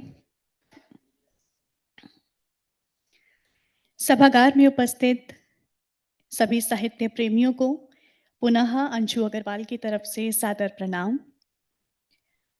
पहला सत्र हम सभी ने देखा सुना और अब हम अग्रसर हैं हमारे आज के दूसरे सत्र यानी सेकंड सेशन की तरफ, जो एक कविता पाठ रहेगा, आत्मा का दर्पण। देखिए, कविताएं अपने आप में हम पिछले 4 दिनों से बहुत अच्छे से बखूबी से इस विषय को समझने का प्रयास कर रहे हैं, बात कर रहे हैं कि साहित्य, संस्कृति, कला क्या होता है। समझना तो आसान नहीं है, लेकिन प्रयास किया जा सकता है। ये सभी हमारे समाज का दर्पण है। एक लेखक, एक कवि, एक कला से जुड़ा व्यक्ति जब अपनी कलम को उठाकर कागज पर अपने विचारों को लिखता है, तो मुझे लगता है कि वो अपने आसपास हो रही घटनाओं को, अपने पर्सनल एक्सपीरियंसेस को उस कागज पर उतारता है। इसीलिए कहा जाता है कि ये समाज का दर्पण है, आपके अंदर व्यक्तित्व की झांकी उसमें झलकती है। और अब ये जो खूबसूरत टाइटल आज इस सेशन को दिया गया है, इसकी तरफ बढ़ेंगे। A soul unspoken yet deeply seen, reflected bright or lost between. In silent whispers, truth unfolds, a mirror of stories yet untold. कविताएं जो कि आत्मा की गहराइयों में उतरती हैं, जहां भावनाएं एक अदृश्य दर्पण में होती हैं। जिस प्रकार एक दर्पण हमारी बाहरी छवि दिखाता है, वैसे ही हमारी अंतरात्मा, हमारे भय, हमारे सपने, हमारे सत्य शब्दों के माध्यम से हम कविता के जरिए प्रकट करते हैं। आत्मा का दर्पण, आत्मखोज की इस यात्रा पर आज हम आप सभी को लेकर जाएंगे। और सबसे पहले मैं आमंत्रित करना चाहूंगी हमारे अध्यक्ष महोदय को। जोरदार तालियों से स्वागत करेंगे शफी शौक जी का। सर, आपका बहुत बहुत स्वागत है, अभिनंदन है। We are going to start our second session for this day.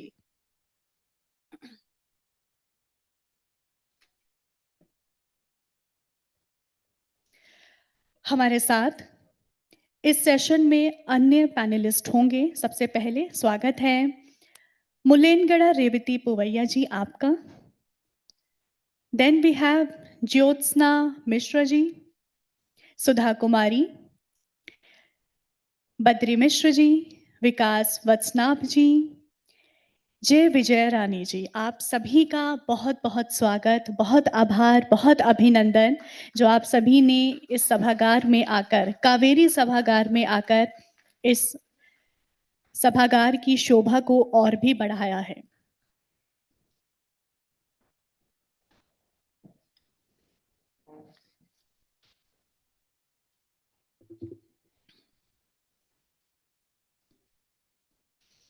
मैं चाहूंगी एक बार तालियां जो हमारे श्रोतागण, पहले मेरी बात तो पूरी होने दीजिए कि मैं क्यों ताली बजवाना चाह रही हूँ। मैं पहली अब इसलिए बजवाना, मैं आप ही सबके लिए तालियां बजवाना चाह रही थी जो इतना पेशेंटली, इतना टाइम निकालकर आप सब, क्योंकि मुझे लगता है कि एक सभागार जो है वो सिर्फ एक सभागार है अगर हम सब यहाँ एकत्रित ना हो, ऐसे विद्वान जन हमारे साथ में ना हो। और विद्वान जन का होने का वजूद भी मुझे लगता है तब है जब इतने सुंदर श्रोता, साहित्य प्रेमी हमारे बीच हो। तो मुझे लगता है सर ऑडियंस के लिए तालियां होनी चाहिए। पिछले 5-4 दिनों से सब हमारे साथ जुड़े हैं, रोज सुबह से शाम तक हमें सुनते हैं, कॉम्प्लीमेंट्स देते हैं, फीडबैक देते हैं, जो एक साहित्यकारों के लिए, लेखकों के लिए, मेरे लिए बहुत ज़रूरी है। So thank you so much. और चलिए अब कार्यक्रम की शुरुआत हम लोग सर शुरू करते हैं। और सबसे पहले मैं बुलाना चाहूंगी मिस मुलेंगड़ा रेवती पुवैया जी को। She is a distinguished poet, writer, researcher, and translator and assistant professor of Kannada at Goni Kopal Kogadu College. She has authored many books on language, literature, and culture in Kannada and Kodva. Povai has been honored with the Rajya Utsav Shikshaka Puraskar and Kodva Vibhushana Award. So let's welcome Ms. Mulengda Revati Povaiya with us.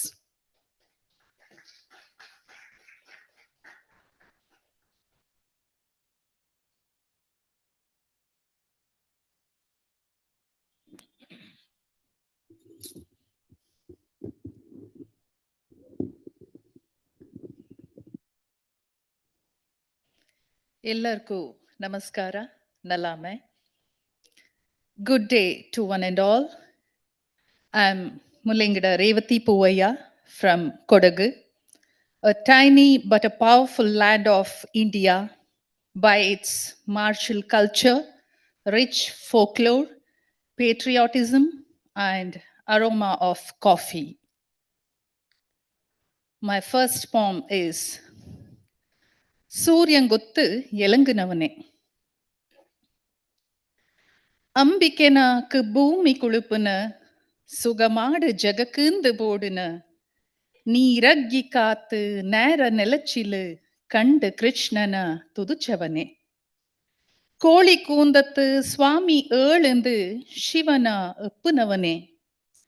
ದೋಷ ನೀಕು ಉದ್ದ ಮೂಕುಂದಣ್ಣಿ ಮನತು ತುದುಚವನೆ ಆರಾರ ಅರುவது ಚಳ್ಳೆ ಕಳ್ಳಿನ ರಸ ಕೂಟಿತು ಬೂಕುನವನೆ ತುಳ್ಳಿ ಕಳಿಪಳ ಬೊಳ್ಳೆ ಕಳ್ಳಿನ ನಿಪ್ಪುಲಡುத்து ஆடுனவனே ತೆರಮೆ ತೊಪ್ಪು ಚೆಕ್ಕೆ ಕುರುವು ಮತ್ತಿ ಮೀನು ಉಪ್ಪು ಕಲ್ಲುನ ರಾಕ್ರಾಸಿಯಕ್ಕೆ ಬಳಂಬಿತದನ ಚೊಕ್ಕ ಚಿಟ್ಟಿತು ಬೂಕುನವನೇ அரமனை சாக்கரி அறிஞ்சவங்குந்து பாடி காட்டுனவனே செடிந்தெண்வது அதி நீச்சந்து ಶರ್ಮಿಷ್ಠೆக்கு ಎಣ್ಣುನವನೇ ರಾಕ್ಷಂಗಕ್ಕೆ ಚಮಚಮುಳ್ಳಲು ಕುತ್ತಿ ತಿಂಬಕ್ಕೆ ಪಡುಪು ಚಿಟ್ಟವನೇ ತರರ ಮುರುಚಿ ಬರರ ಬರತು ರಸ ಕೂಟಿತು ಬಳಂಬುನವನೇ ನೀಲಕೆರೆರ ನೀರು ನಳತಿಲು ಚಾಯಿ ನೋಟಿ ಕಳಚವನೇ ಕನ್ನಡಿ ಕೊತ್ತ ನೀರು ನಳತಿಲು ಸೂರ್ಯಂಗೊತ್ತು ಎಲಂಗುನವನೇ ಅಮರಕವಿ ಅಪ್ಪಚ್ಚನೆ ಅಮರಕವಿ ಅಪ್ಪಚ್ಚನೆ. It's English translation. Thanks to my friend Dr. K.G. Veena, HOD of English, Kaveri College, Virajpet, Kodagu, who translated this poem into English. The one who shines like the sun. It's a tribute to the great Adikavi of Kodava language, Haradasa Appaniravanda Appachakavi, by deliberating all the works he has written through this poem.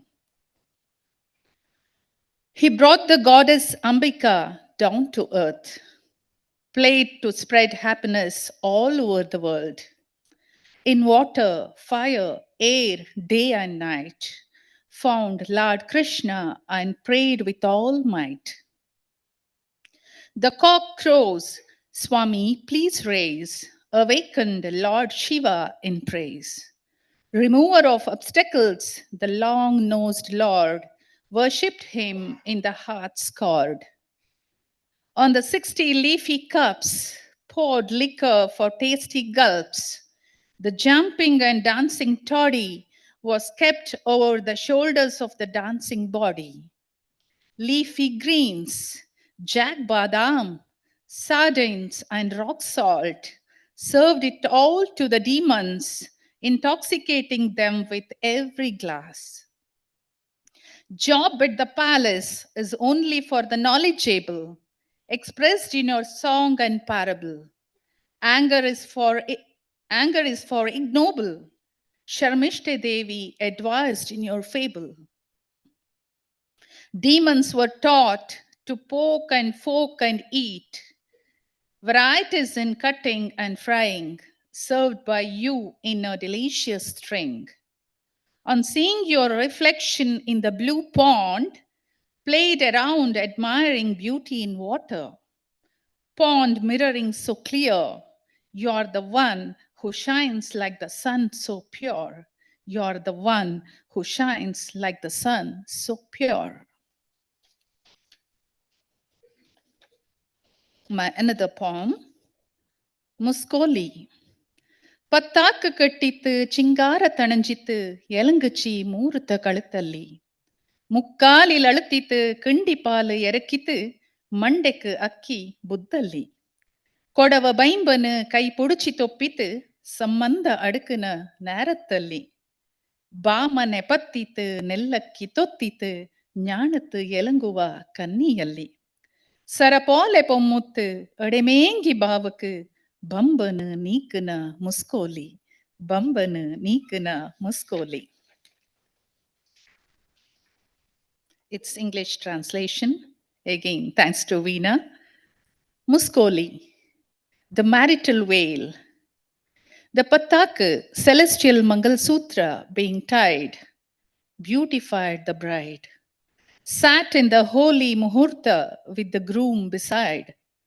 Seat on the three-legged stool. Sipping milk from kindi, a small pitcher, so cool. The sanctified rice being sprinkled headful. The Kodava groom holds the bride's hand to raise her to stand. Family oaths and ties are announced to expand. On entering the in-laws' home, offering prayers with sacred grains. blushing to glory along with pride, like a chain of pearl and gold around the neck, a fruitful life to seek. As the groom lifts the marital veil, the muscoli. As the groom lifts the marital veil, the muscoli. My third poem, Seragu.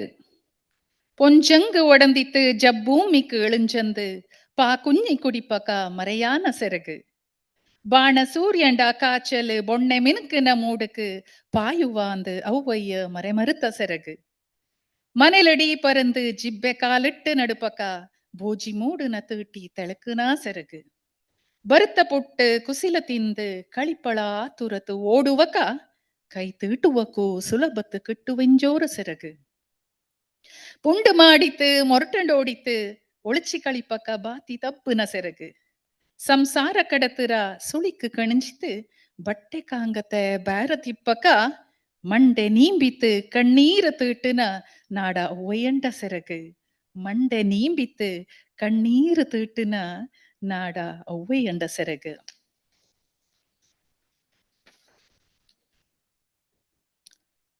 Pallu.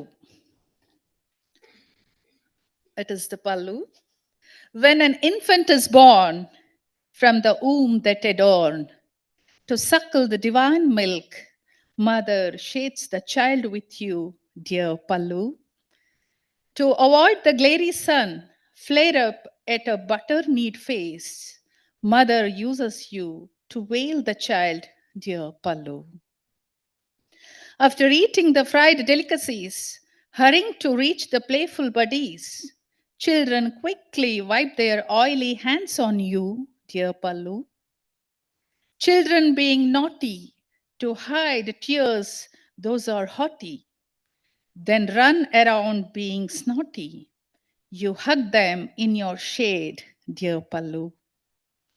As I sucked under the tensed life, not knowing the way out of strife, my burdened head was softly massaged, and the flowing tears were wiped by you. And the flowing tears were wiped by you, my dear mom's Pallu. My dear mom's Pallu. Thank you, one and all for the patient hearing.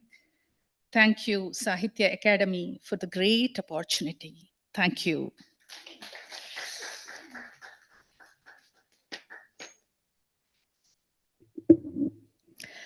Thank you so much.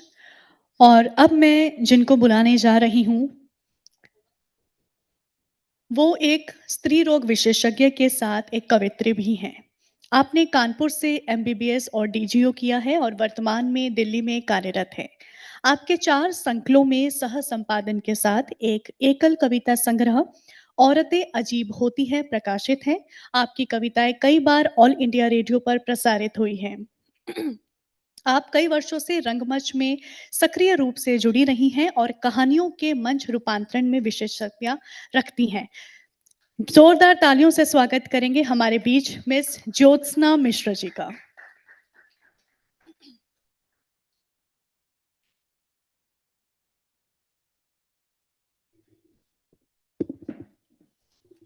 नमस्कार।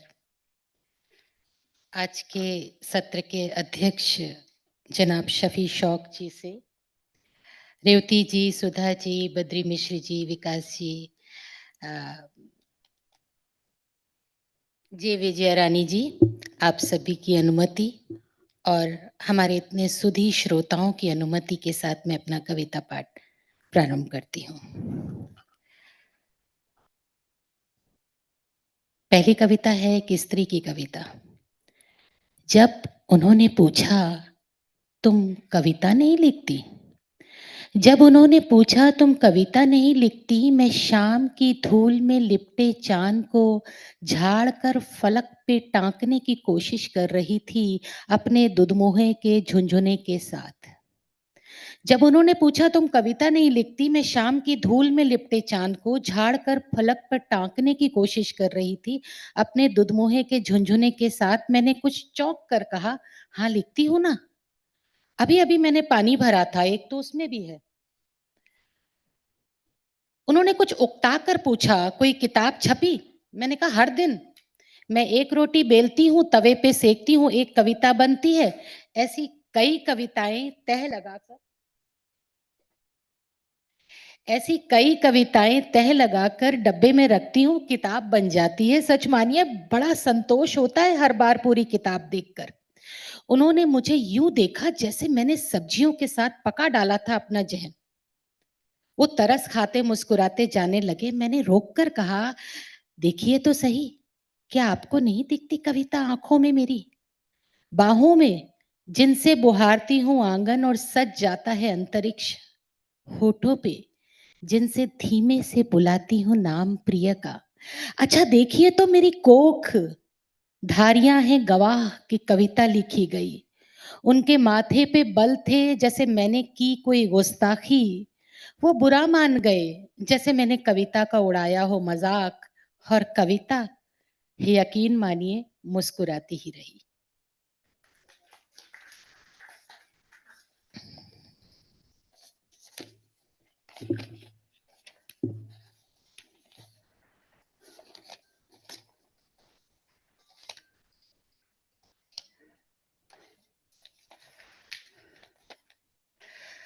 अगली कविता है lipstick. क्या लगता है तुम्हें lipstick केवल रंग होती है? क्या लगता है तुम्हें लिपस्टिक केवल रंग होती है जिसे होठों पर लगा स्त्री बन जाती है साकार आमंत्रण, या इश्तहार किसी आदिम पुकार का, या कोई प्रस्फुटित सिसकारी दबी हुई जुगुप्साओं की? माफ करना मगर गलत समझे दोस्त, माफ करना मगर गलत समझे दोस्त, ये छोटी सी रंगीन डंडी और भी बहुत कुछ होती है। संकेत होती है दर्पण देखने वाली उम्र का, वो उम्र कि जब अपनी परछाई पे भी मुक्त होने लगती हैं लड़कियां, वो उम्र जब आकाश नीला और पत्ते हरे होते हैं, रंगों में फर्क सिखाती है लिपस्टिक। आश्वासन होती है किसी से पहली बार मिलते, किसी इंटरव्यू को निकलते, या यूं ही राह में चलते हाथ पकड़ लेती है दबंग सहेली सा। आश्वासन होती है किसी से पहली बार मिलते, किसी इंटरव्यू को निकलते, या यूं ही राह पर चलते हाथ पकड़ लेती है दबंग सहेली सा, कहती है कान में मैं हूं, बढ़ो तुम अच्छी लग रही हो। भरोसा होती है कि जीवन बचा रहेगा थकी हुई शामों को भी, रुकी रहेंगी मुस्कुराहटें नमकीन दोपहरों में भी, लिपस्टिक पपड़ाने नहीं देगी सन्नाटों को चेहरे पर। पर्दा भी होती है, ढक देती है होठों पर पड़े नील, कसैली स्मृतियों के सलेटे अवशेष, कसैली स्मृतियों के सलेटी अवशेष, तिर्यक समय के विद्रूप व्यंग्य छुपा देती है बड़ी कुशलता से मुस्कुराहटों की निरर्थकता। मित्र होती है लिपस्टिक, जिसके आलंबन से गिर गिर कर उठती है स्त्री, फिर सिरे तलाशती है प्रेम के उलझनों के।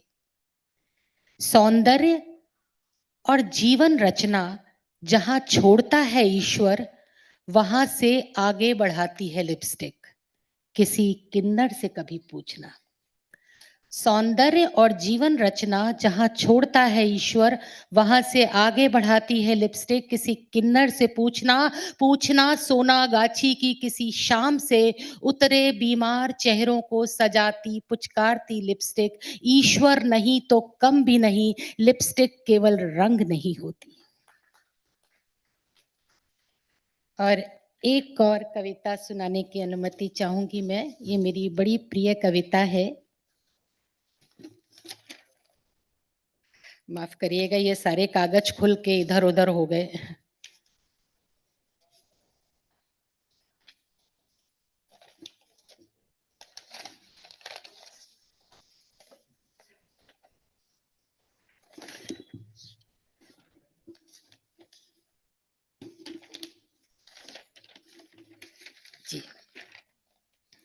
सुरजा एक मध्यम वर्ग की लड़की है जो सपने देखती है और उन सपनों को साकार करने के लिए एक डेस्परेट कोशिश करती है घर से भागकर। सुरजा, तुम घर से भागकर कहाँ गई होगी? तुम्हारे एक कमरे के घर की बाईं तरफ की दीवार पर तुम्हारी दाईं हथेली की छाप पूछती है तुम कहाँ गई हो। निकलते निकलते लौटकर सोए पिता की उल्टी बड़ी चप्पल सीधी करने के उद्यम में जो हल्की सी आहट छोड़ गई, वो आहट बड़ी बेचैन है। वो ग्लास का आधा पिया पानी जो न जाने किस उलझन में पूरा नहीं पिया, बहुत परेशान है। तुम कहाँ गई होगी?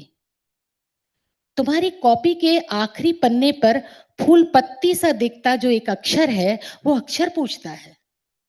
तुम्हारी कॉपी के आखिरी पन्ने पर फूल पत्ती सा दिखता जो एक अक्षर है, वो अक्षर पूछता है, पिछली दिवाली पर एक बार पहन कर रख दी थी जो वो कुर्ती नाराज है तुमसे, उसे भी बताकर नहीं गई तुम। वो पता है उसे ये भी कि मुड़कर देखा तो होगा एक बार, पर बक्से का कुंडा खड़कने के डर से खोला नहीं होगा। सुरजा, तुमने खाना खाया या नहीं?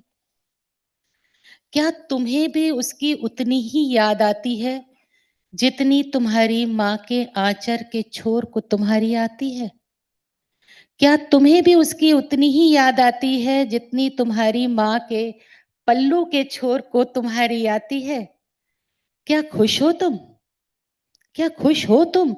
क्या वो कमरा इस कमरे से बेहतर है? क्या वो चादर इस चादर से साफ? क्या वहां तुम्हारी अपनी कोई जगह है, कोई जमीन, कोई आसमान, कोई नाम, कोई चेहरा है तुम्हारे पास? कोई अलमारी, कोई टेबल, कोई दराज जहां तुम रखती हो मोर पंख और सूखे गुलाब? या अब भी सपने तुम्हारी भिजी हुई मुट्ठी में ही दबे हैं ज्यों के त्यों? या अब भी तुम्हारे उजाले उतने ही गुमसुम, तुम्हारे अंधेरे उतने ही मनहूस? क्या तुमने पा लिया इस कमरे के बाहर का स्वर्ग, या तुम्हें पता चल गया कि स्वर्ग कहीं नहीं था? इस कमरे के परे सिर्फ एक और कमरा था, इस दीवार के उस तरफ सिर्फ एक और दीवार। सुरजा, कहाँ चली गई तुम? धन्यवाद साहित्य अकादमी, धन्यवाद हमारे सारे सुधी श्रोता, धन्यवाद सर।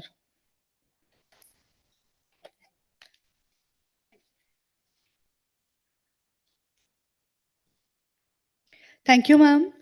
और अब मैं बुलाना चाहूँगी मिस सुधा कुमारी जी को। आप एक प्रख्यात लेखिका, कवयित्री और कलाकार हैं। आप प्रधान आयुक्त के पद से सेवानिवृत्त हैं। आपकी उल्लेखनीय पुस्तकों में हिंदी कविता संग्रह ओ मातृभूमि और देशराग, रुपए का भ्रमण पैकेज तथा अंग्रेजी कविता द टाइड आदि शामिल है। आप महिला उत्कृष्टता पुरस्कार, गोल्डन बुक पुरस्कार और भारतीय बेस्टेज पुरस्कार आदि से सम्मानित हैं। हम सभी के समक्ष miss Sudha Kumari ji. I need a one volunteer here. कोई भी एक वॉलंटियर।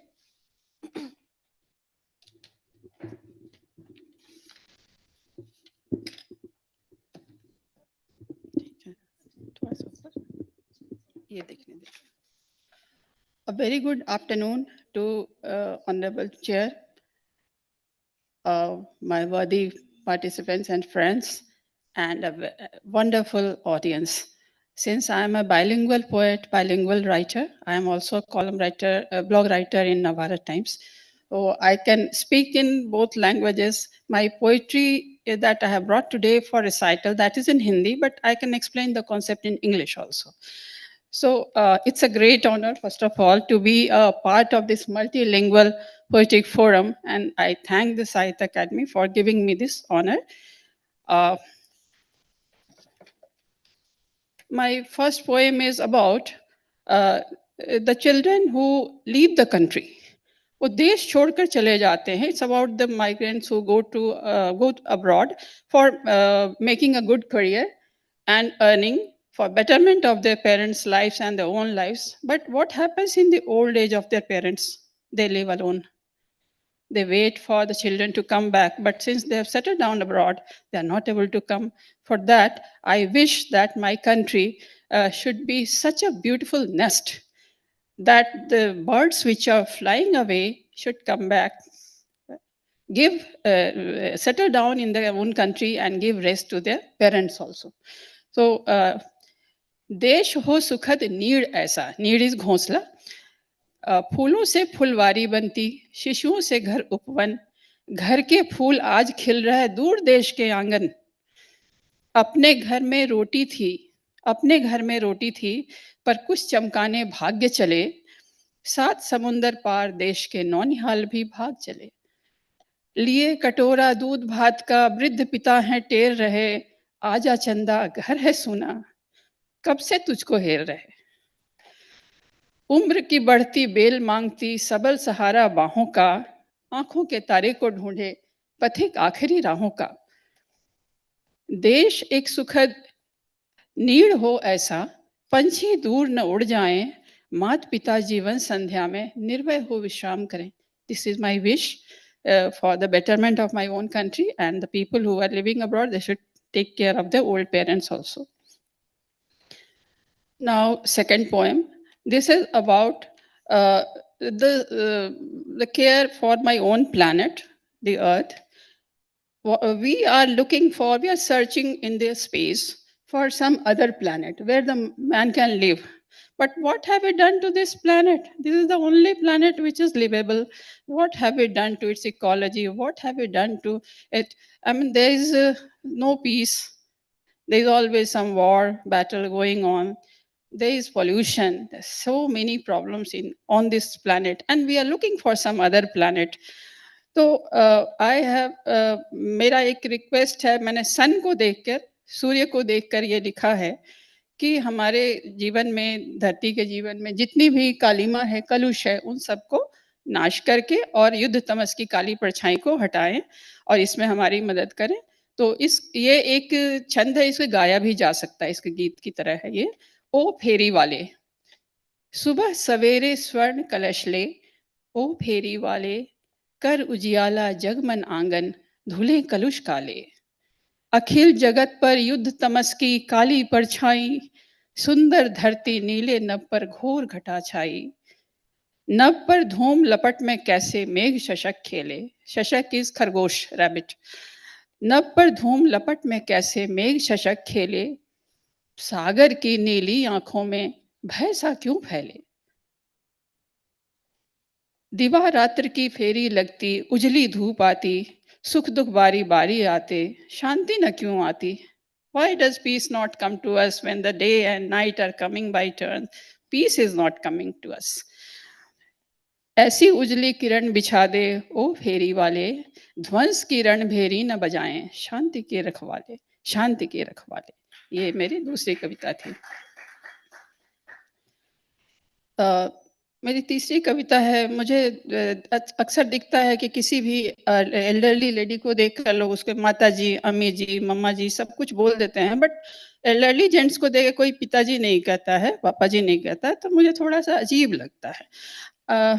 भैया तक तो बोल देते हैं लोग, बट पिताजी क्यों नहीं फिर कहते हैं. तो मैंने उसके लिए ये किया है कि माता कहकर इसका टाइटल है, माता कहकर मैला क्यों करते हो जीवन दायिनी नदियों को, माता कहकर मैला क्यों करते हो जीवन दायिनी नदियों को, माता कहकर सेवन क्यों करते हो एक विशिष्ट पशु का उत्सर्जित, माता कहकर जोड़ते क्यों हो हर आती जाती अधेड़ को अपने पिता से, क्योंकि माँ सिर्फ जन्म देने वाली नहीं, वो पिता की पत्नी भी होती है.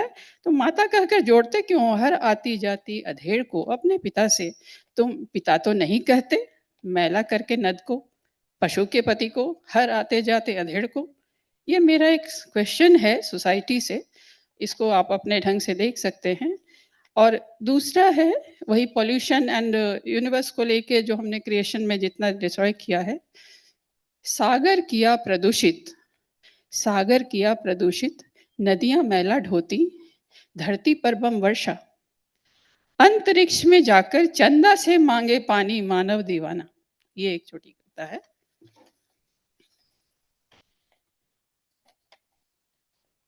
एक माँ के ऊपर भी लिखा है मैंने, माँ का स्नेह। माँ का क्या स्थान है जीवन में? Everybody knows the place of mother in the life, but we see that there is a place called Vrindavan, where women, old women, they are in a very shattered condition. तो मैंने उसके लिए लिखा है, अन्नपूर्णा स्नेह निर्झर, जीवन नौका कभी ठेलती कभी रोका, माँ कोई नाम नहीं, पावन भावना एक दिव्यता, कम या अधिक तराशा हीरा जीवन मुकुट का, माँ के जीवन का जब हो उपसंहार, मत भेजना वृंदावन, रखना अपने वृषभ कंध तैयार। ये थी मेरी कविता माँ का स्नेह। और सोसाइटी में वीक सेक्शंस जो हैं, जिसमें बच्चे हैं, बूढ़े हैं, महिला है, दलित वर्ग है, बहुत सारे हैं जिनके लिए इनफ प्रोटेक्शन होना चाहिए, बट उतना है नहीं। उसके ऊपर मैंने एक लिखी है कविता, उसकी 2-4 लाइन मैं यहाँ कोट करती हूँ। हिरणों सावधान हो जाओ, हिरणों सावधान हो जाओ, जंगल घूम रहे चीते, नर्म मांस और गर्म रुधिर वे रुच रुच कर हैं पीते, निर्बल बच्चे महिला बूढ़े दलित वर्ग आखेट न हो, टूट पड़ो उन चीतों पर, निष्कंटक देश समाज करो, निष्कंटक देश समाज करो। और जो हमारे क्रिएटर हैं, the creator of universe, world के हैं, उनके लिए मैंने एक ये किया है, आध्यात्मिक स्पिरिचुअल पोएम है ये। नाविक हैं प्रभु, हमारे जीवन की नाव है और उसके नाविक प्रभु हैं, ईश्वर हैं।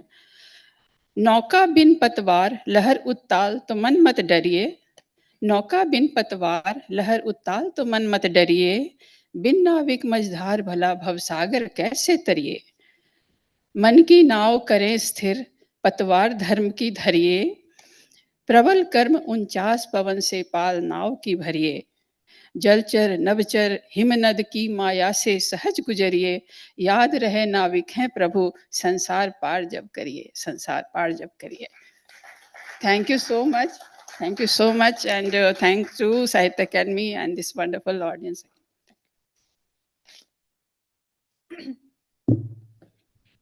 Thank you ma'am, and thank you our chairperson sir. वो आप जानते हैं मैं क्यों कह रही हूँ।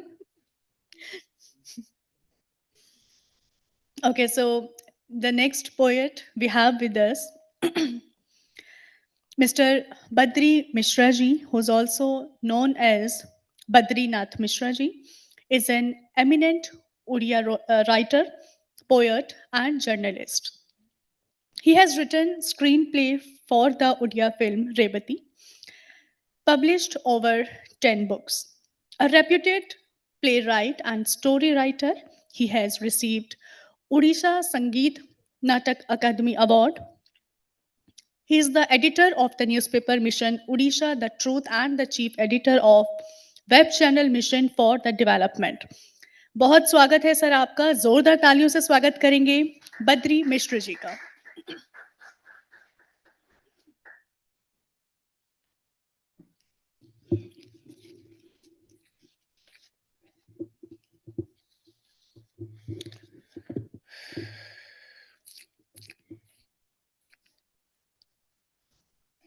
मैं जगन्नाथपुरी का हूं, उड़ीसा का।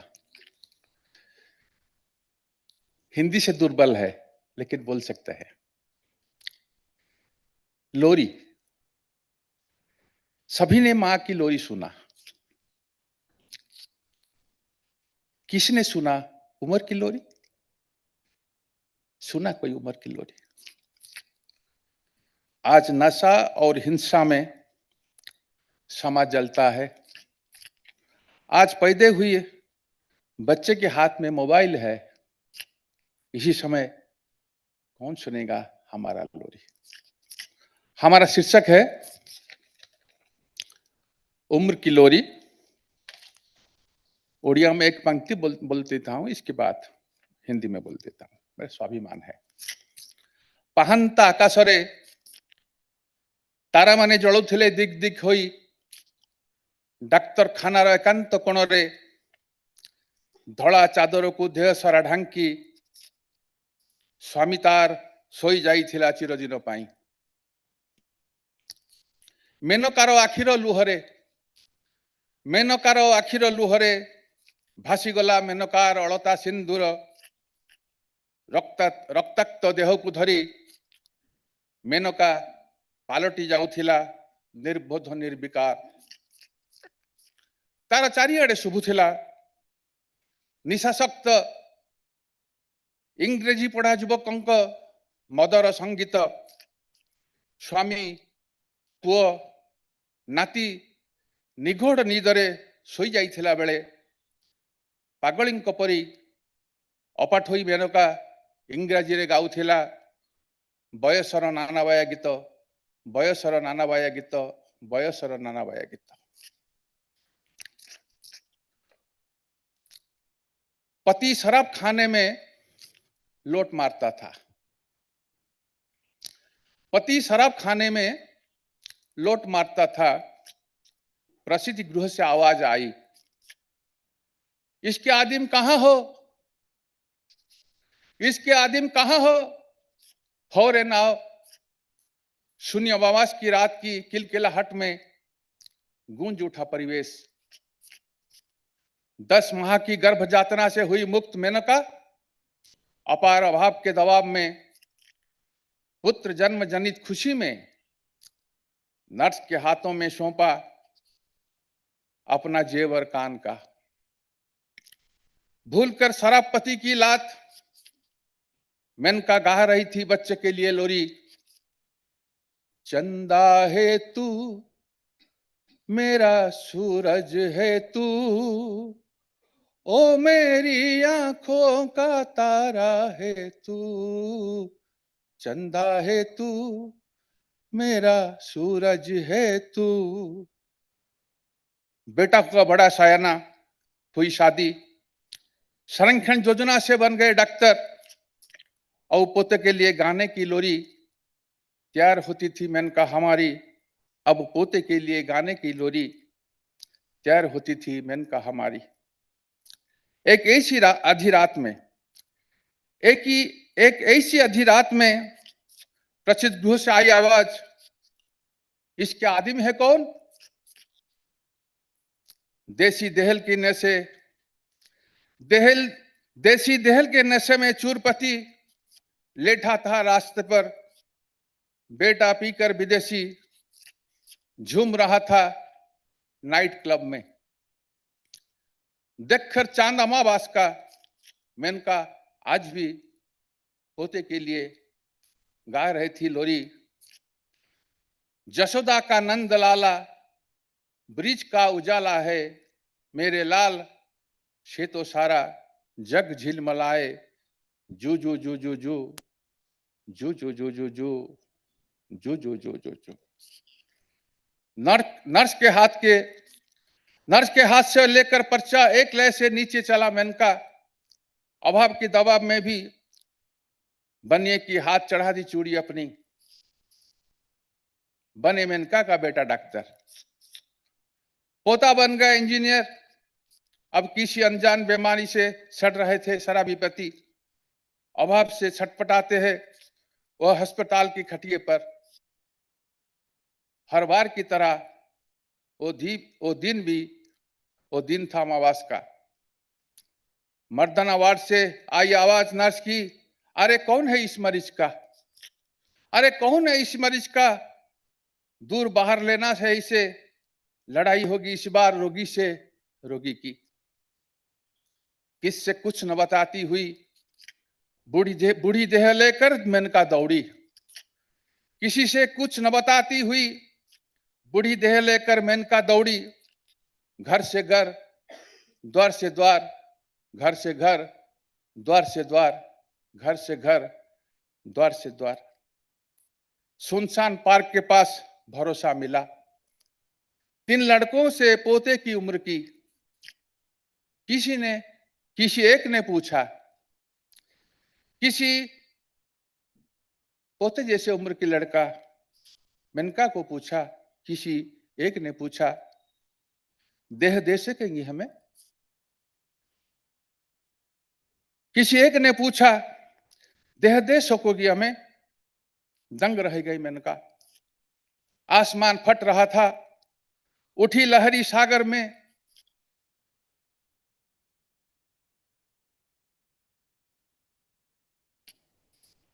कब से खो गई थी जवानी। घनघोर विपिन में देह उसकी कांपती थी, राजमार्ग था कंपमान, गरम लंबी सांस और बोतलों की गड़गड़ाहट में। सचमुच नशा शराब का जान नहीं पाता उम्र माता की।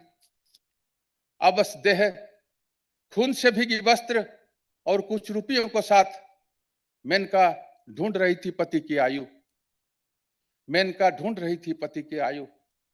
भोर के नभ में तारे टिमटिमाते थे। एक कोन में अस्पताल के सफेद चादर ओढ़े हुए पति सो गया था हमेशा के लिए। मेनका की आंखों की आंसू में धुल गई इश्क, अलता और सिंदूर की लाली।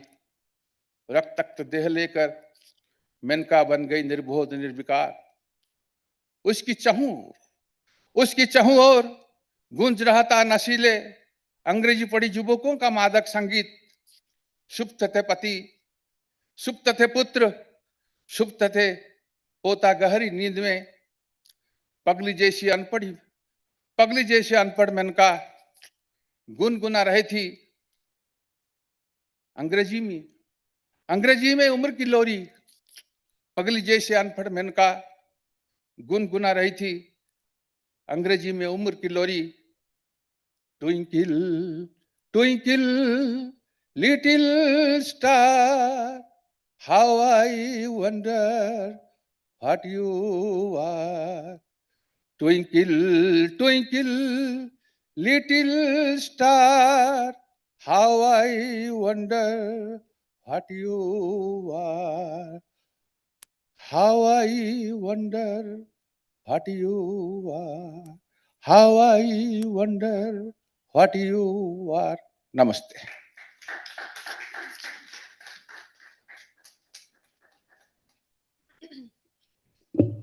धन्यवाद सर। अब मैं बुलाना चाहूंगी श्री विकास वत्सनाभ जी को।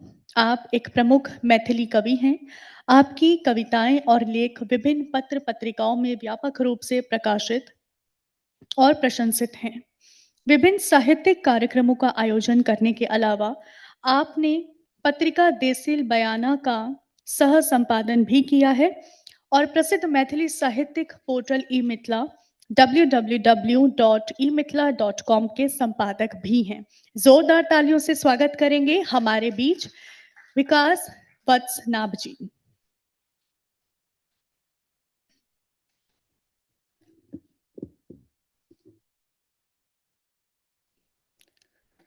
ज्ञान, दर्शन, कला और वांग्मय की भूमि मिथिला, साथ ही महाकवि विद्यापति के साहित्यिक आभा की समवेत उपस्थिति में मंचासीन हमारे वरिष्ठ कविगण एवं सभागार में उपस्थित सभी साहित्यानुरागी श्रोताओं को मैं समवेत अभिनंदन करता हूं, नमन करता हूं।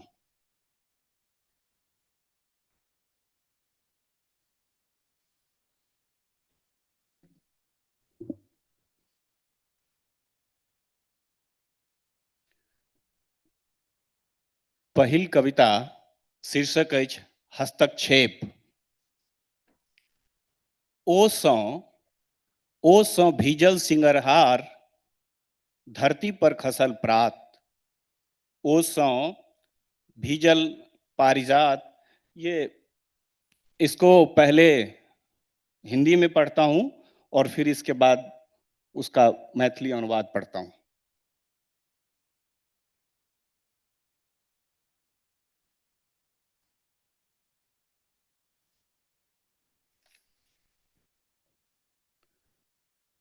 कविता का शीर्षक है पहाड़ पर स्त्री। यात्रा की थकान से बोझिल सूरज जब ढलने लगता है क्षितिज के उस पार, पहाड़ी स्त्रियां लौटने लगती है घरों को। लौटने के क्रम में सूरज उनकी टोकरियों में छिप जाता है और जब तक वो पहुंचती है घर, सूरज टोकरी से निकलकर घर की ढिबरी बनकर जल रहा होता है स्मित। स्त्रियों का घरों में लौटना मानो तनख्वाह आने की सूचना हो। हर जरूरी काम जाग उठते हैं अपने अपने हिस्से के लिए। बकरियां ढूंढने लगती है हरी नरम घास, चूल्हों में सुलगने लगती है सूखी लकड़ियां, सांझ और अरिपन के आवेश में छटने लगती है आंगन की उदासियां। यही उसकी दुनिया है, और दुनिया के परिधि का विस्तार भी, जहां अपनी उपस्थिति से उसने बदली है कई मानक परिभाषाएं। काम से लौटती स्त्रियां 21वीं सदी की सबसे प्रभावशाली परिभाषा है। पहाड़ों पर मेहनतकश स्त्रियां जब समूह में रोपती है धान, कोरस में गाती है आषाढ़ का गीत, समूचा पहाड़ झूम उठता है उत्सवों के आनंद में। धान रोपती स्त्रियां पहाड़ की इंद्रधनुष होती है। वो जब श्रृंगार करती है, सूरज तोड़ लाती है डालियों से, जूरे में खोस लेती है एक कली लाली गुरांस की। लाल साड़ी पहनकर जूरे में गुरांस की कली खोसे जब थामती है चमकती हंसिया, तो लगता है जैसे आकाश की नीलिमा में नेपाल का राष्ट्रीय ध्वज लहरा रहा हो सागर माथा की चोटी पर। दुर्गम पहाड़ी रास्तों से गुजरते हुए अनगिनत जोखिमों को झेल कर पीठ पर बच्चों को लादे पहुंचती है स्कूल। अभाव ने मजबूती से गढ़ा है उनकी काया, पहाड़ ने सींचा है उन्हें अपने धैर्य से। कल को यही बच्चे गोरखा जवान बनकर पहाड़ की तरह अडिग खड़े होंगे मैदान में। वह पूछती है पहाड़ को, वह पूछती है पहाड़ को, पहाड़ उसका पिता भी है और पितर भी। आपदा और उल्लास के किस्से को सुनती जीती है पहाड़ की किंवदंतियों में, और लिखती है नित स्त्री विमर्श के नए अध्याय किंवदंतियों से इतर।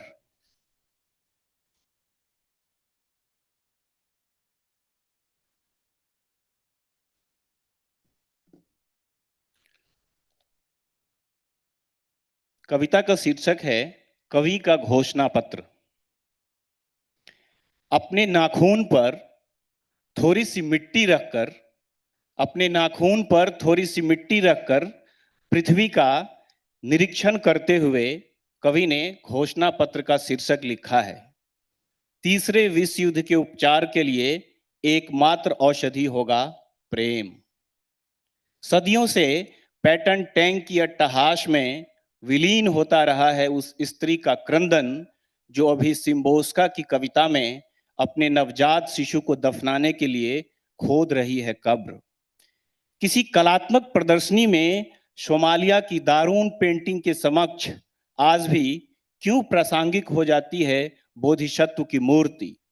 पंचशील से परमाणु तक की यात्रा में मलिन होती वसुधा के नैतिक शुचिता के निमित्त अनिवार्य है कविता का लिखा जाना। न जाने सीरिया की मिट्टी और कितनी रक्त रंजित होगी, और कितना टिशेगा उत्तरी कोरिया का घाव।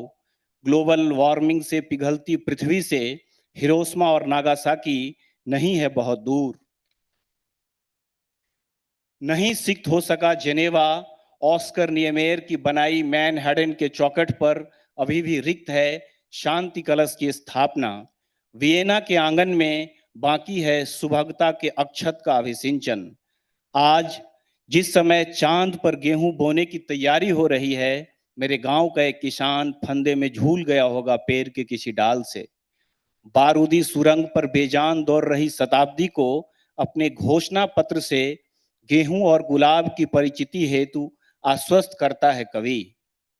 कविता ऐसी समस्त आश्वस्तियों की परिभाषा है जिसमें लिखी जाएगी मानव की उत्तर कथा रोटी, प्रेम और मिट्टी के भाषा में।